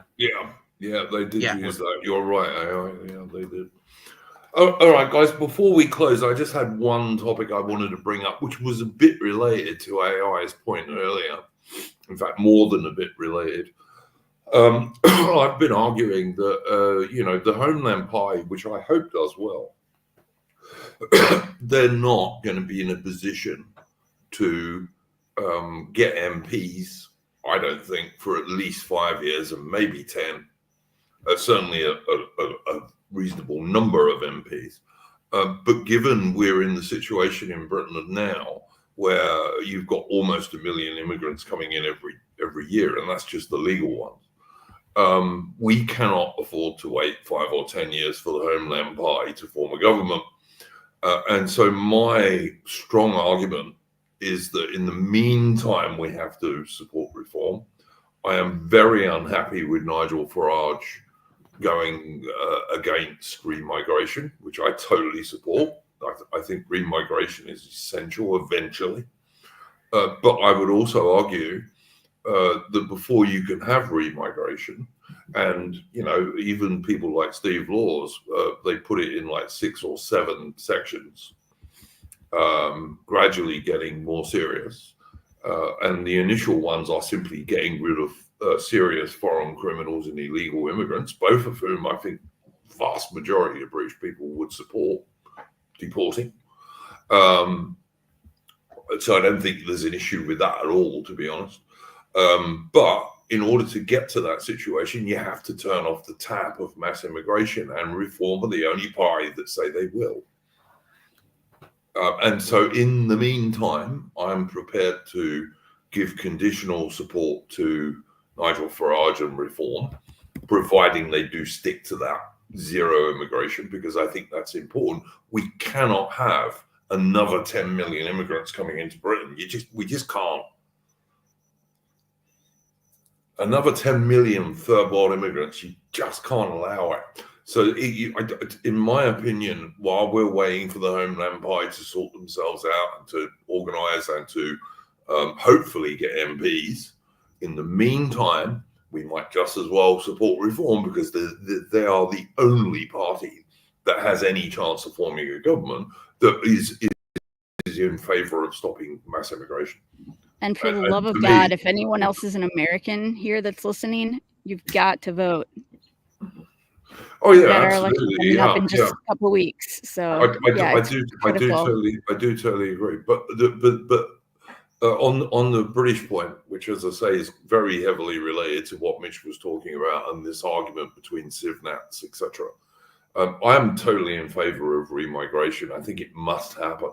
But in the meantime, yeah, I'll support Farage. I'm disappointed he's not more radical. I really am. I'd like him to be, and I think he's foolish, because I think if he said, "Yeah, okay, I support the compulsory chucking out of illegal immigrants and serious criminals," I think the vast majority of the British public would support that. The vast majority of them would. I don't think there'd be an issue with it at all, to be honest. But so long as he sticks to "I'm going to stop mass immigration," then we have no one else to vote for at the moment. And that's my view. And I'd just like to know what AI and Mitch think about that.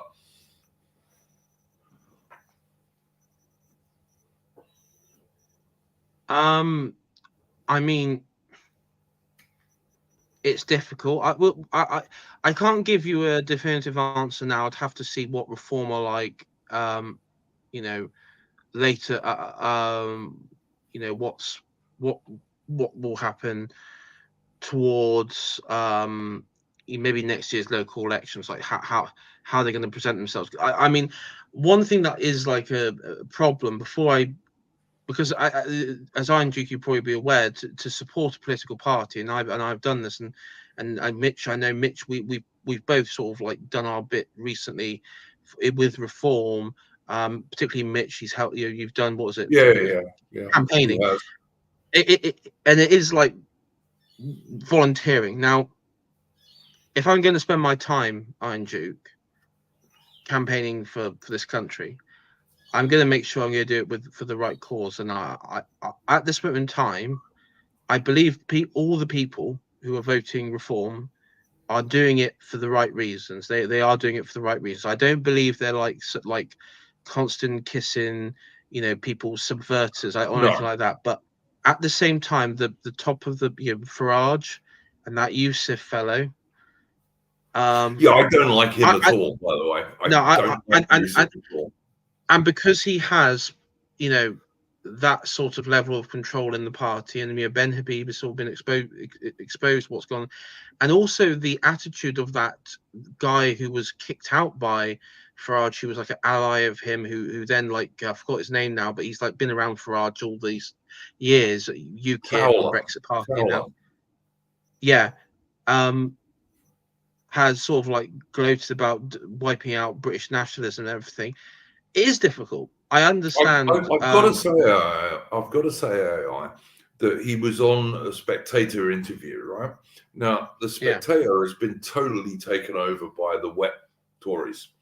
Yeah, it used to be a pretty right-wing publication. It's not, and it hasn't been for quite a while. And I think that Towler knew exactly what he was doing when he went on that interview. And he did that interview to damage Farage. I think he did it on purpose. I really do. Could be. I mean, bearing in mind, you take the politics out for a second. He's been loyal to Farage, and this is how he gets treated. I could see that. That's not beyond the realm of possibility. It did cross my mind. We'll see.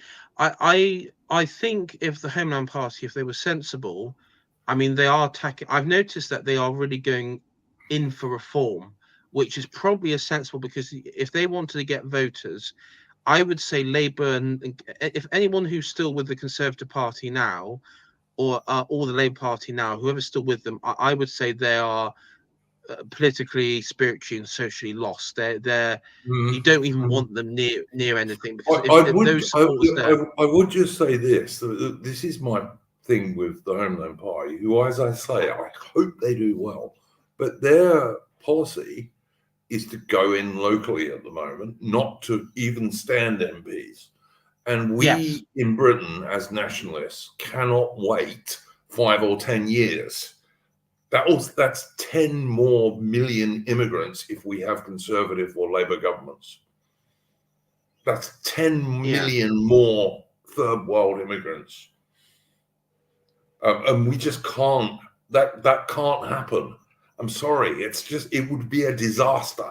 So in the meantime, I'm not suggesting for one moment that people shouldn't work at a local level for the Homeland Party. I think they should.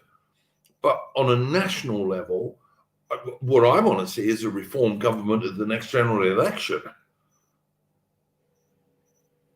Because that way, if the Homeland Party do well and they start to get MPs, then if the Homeland Party is standing nationally as a potential government, I will absolutely say, people should support them at that stage. But in the meantime, for the next election, and probably the election after that, to be honest, reform are our best bet at the moment, because we have to turn off the tap of mass immigration first. And that's, as I always say, a lot of higher ups of a party leave a lot to be desired, because you've got Farage. The only newsworthy thing he said all week is him basically boomeraging about England team's new manager being German. But who cares? Who cares, Mitch? Eh? We've already had 2 foreign managers in terms of so I don't really care. I just don't. And half the team are not English. So Yeah, and it's just at the end of the day, I get pragmatically we have to support reform, but at the same time don't get me wrong, Mitch. I am not suggesting for 1 minute that we should just give reform uncritical support. I'm not suggesting that for a minute. I'm suggesting that when it comes to a general election, we should vote for them. That's what I'm saying. Yeah, because it's as the least worst option.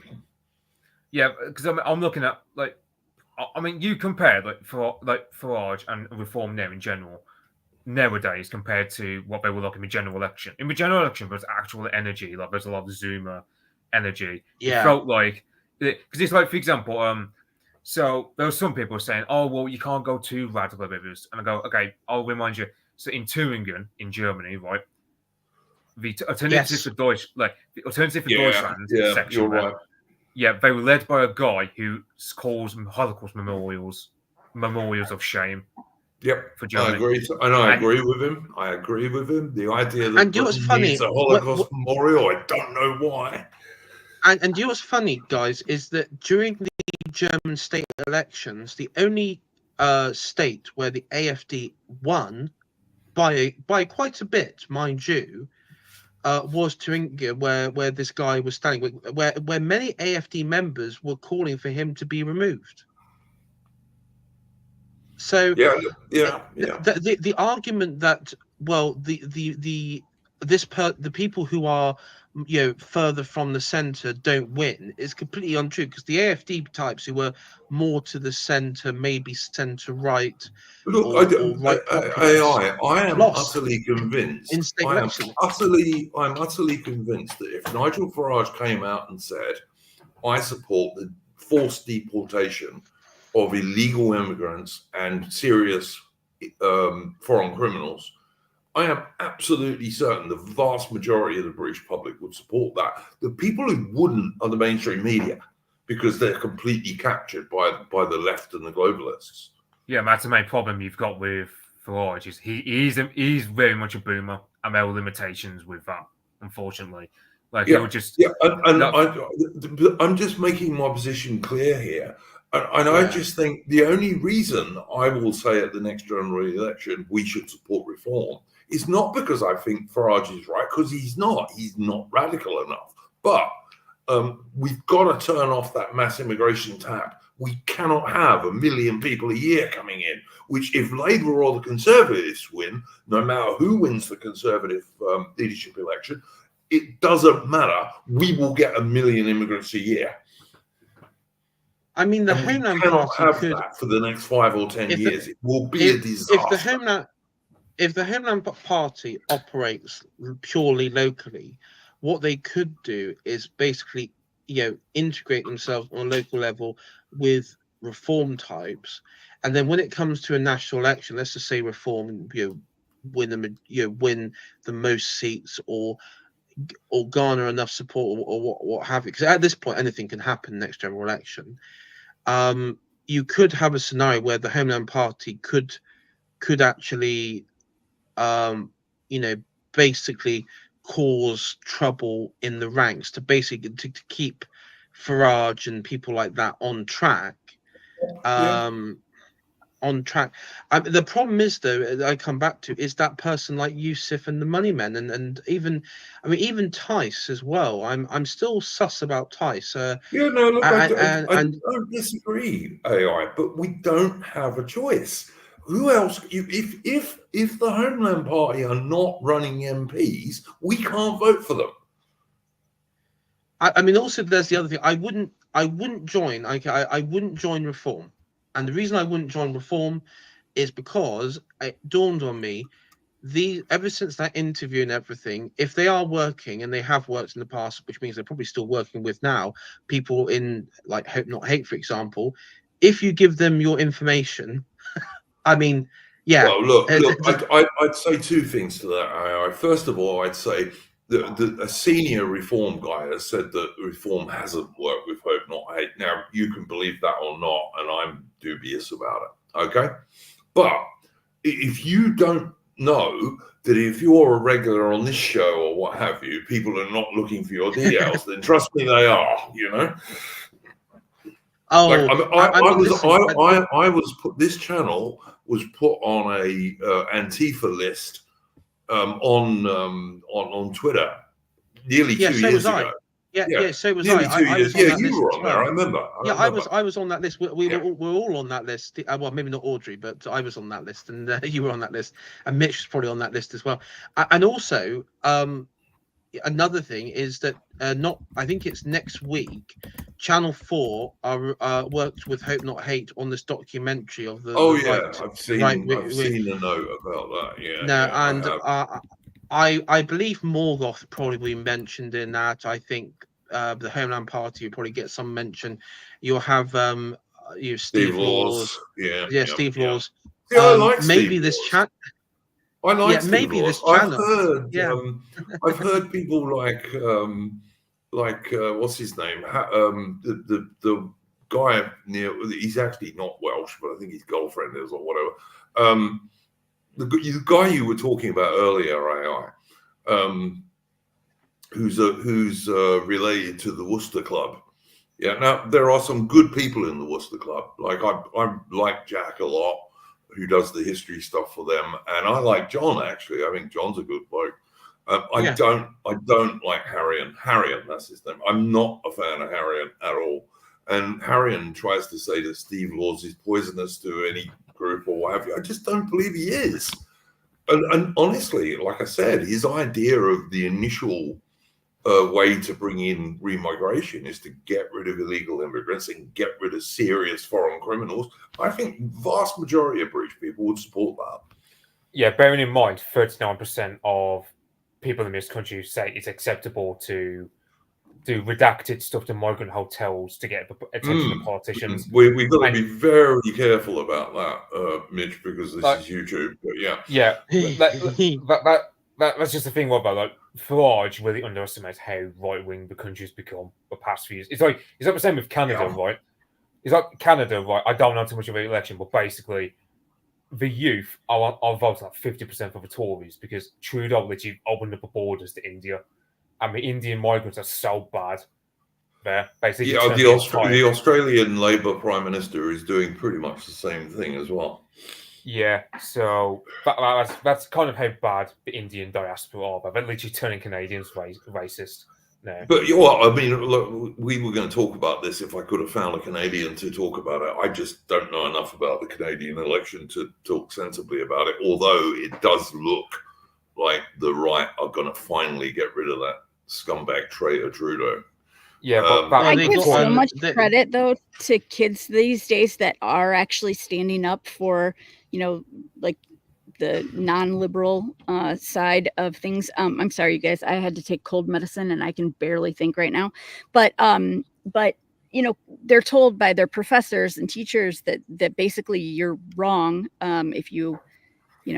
God, I cannot think right now, so I'm gonna stop and go. That's okay. I'm sorry, guys, but you get what I'm saying. That they're like my neighbor. I know her son had got a really bad grade just because he was not going along with the whole DEI shit, on a report that he had to do, and so I really give credit to these kids that stand up and that are fighting to keep tradition. Younger people are waking up more than the older generation. This is true. I mean, you'll constantly hear people, including people like Mitch and I, talking about boomers. Right, the younger generation are much more ironic. Realistic. They are much more the thing is, they need leadership. This is what fundamentally it comes down to leadership, because that's the leadership to nurture so they don't get manipulated. Because unfortunately, I mean, yes, that young people are easily manipulated by Hollywood music. I can't go there. I can't go there, Audrey. I can't go there. But you know what? Yeah, you can't go there. No. I would just say to Steve in the chat, part of the reason the Worcester Club is called the Worcester Club is that most foreigners can't pronounce it, because they're talking about Worcester the town, which is not spelt the same as Steve. We have that too in America. Yep. Yeah, I think you do have a Worcester, don't you? Yeah, I think Massachusetts or something. Birmingham. That's right, Birmingham. Birmingham, Alabama. But yeah. But it's you just to like wind up on this remigration, Farage, Steve Laws whole controversy, and the Homeland Party. Like I said, I'm fully in favour of supporting the Homeland Party on a local level, and when they start to field MPs, I will say to people, yeah, support them by all means. But in the meantime, if you want to change the government to one that won't have 1 million third world migrants coming in next year, sorry, not next year, the next election, after the next election, this Labour government's just going to, immigration's going up, it's not going down. But if you want to have a change of government that might turn off the tap, then reform's our only option at the moment. And that's why I would say, whether you join them or whether you give your details to them or whether you just vote for them, I think come the next general election, they're still going to be our only option.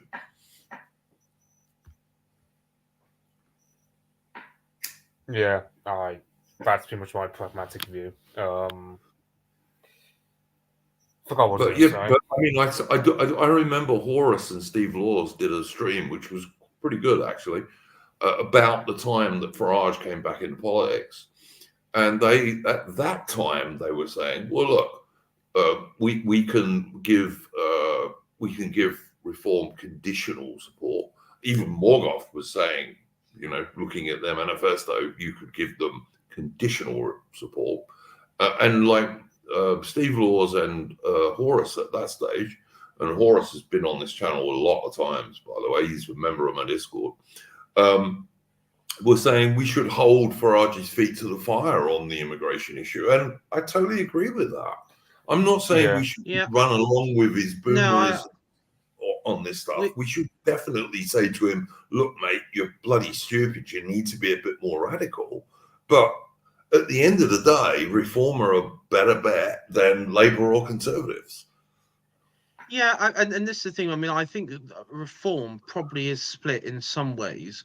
With you got a segment of its supporters who I don't call them membership because there is no membership. It's still a subscription to service or something weird like that. There's no proper membership at the moment, but it's supporters where there is like a bit of a cult of personality support around Farage himself, a big part, and then you have people who are more, on the camp of Reform needs to be a party which is anti-immigration, pro-British, possibly even people quietly saying pro-white British as well.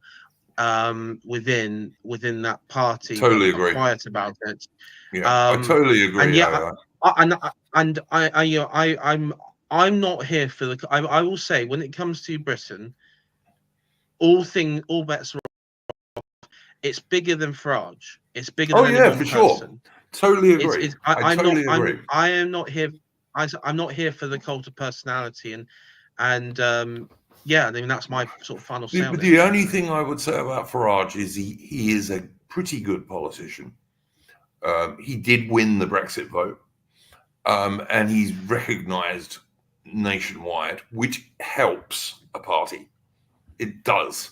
I mean, you can talk about cult of personality all you like, but having a recognisable and reasonably competent politician is probably a good idea. Doesn't mean I have to agree with everything he says by any means. Yeah, fair enough. Yeah.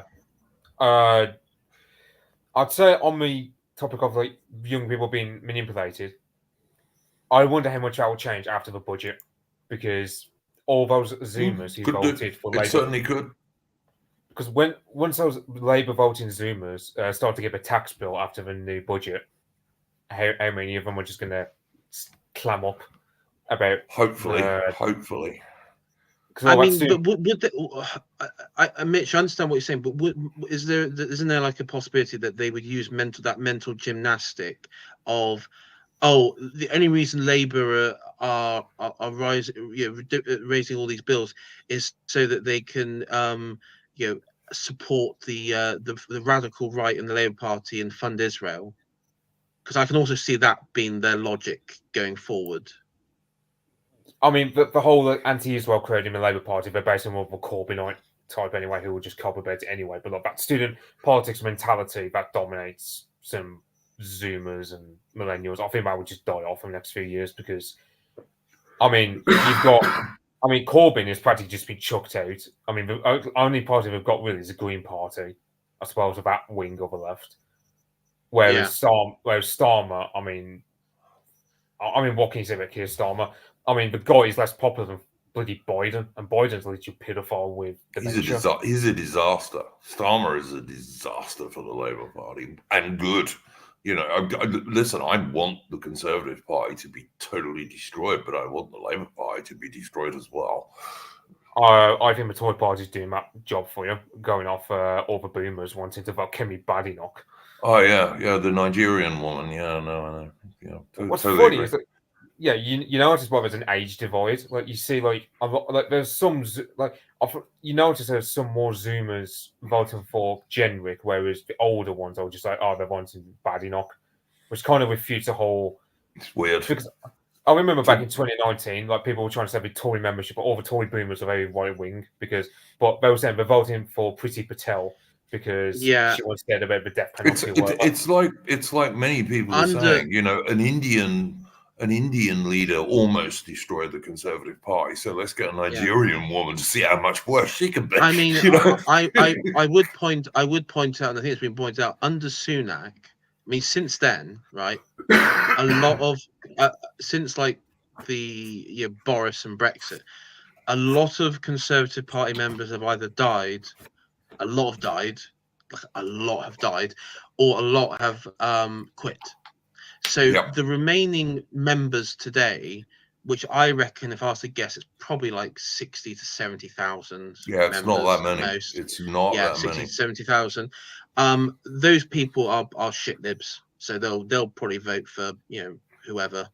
I mean, look, I'm in favour of Badenoch winning because I think that will help get rid of the Conservatives. So yes, I'm on the Badenoch train. Yeah, I think it'll help get rid of them. And good riddance. It's a bad Enoch. She's a bad Enoch. She's a bad Enoch. She's a bad Enoch. Pretty good. All right, guys. I'll just have a check on entropy to make sure we haven't got any super chats, which we have not. I just imagine like in the forest and like Enoch Powell comes out of the woods like in his white form and says, "I am Badenoch, or as Badenoch as it should have been." Well, Enoch Powell was the greatest prime minister Britain ever had, sadly. But there we go.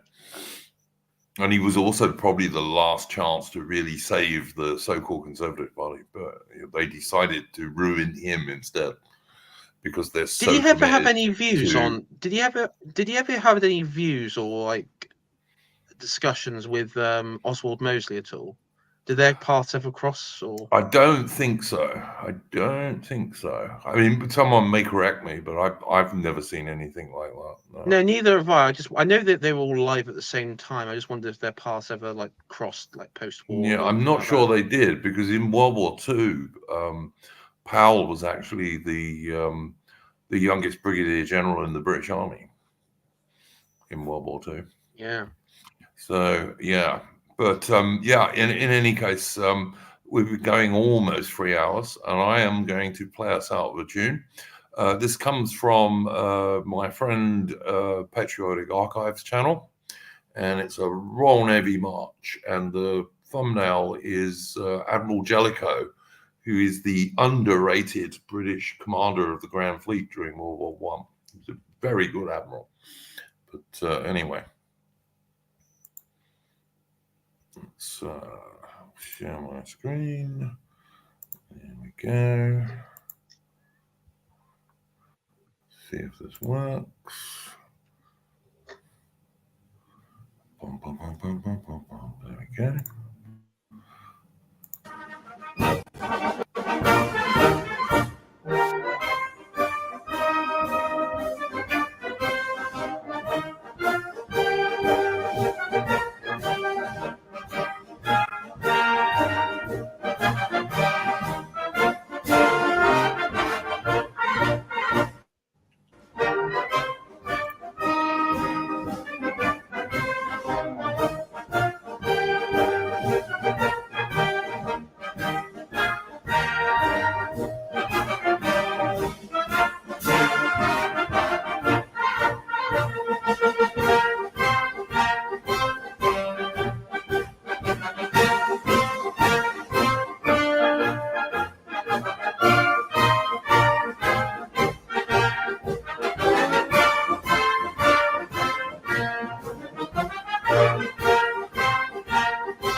Okay, and that was Our Fleet, and it's on the Patriotic Archive channel. Do go and check him out. He's got a really nice collection of naval and military music, patriotic stuff, and also quite a lot of folk music and stuff these days, mostly from Britain, but also from other countries as well.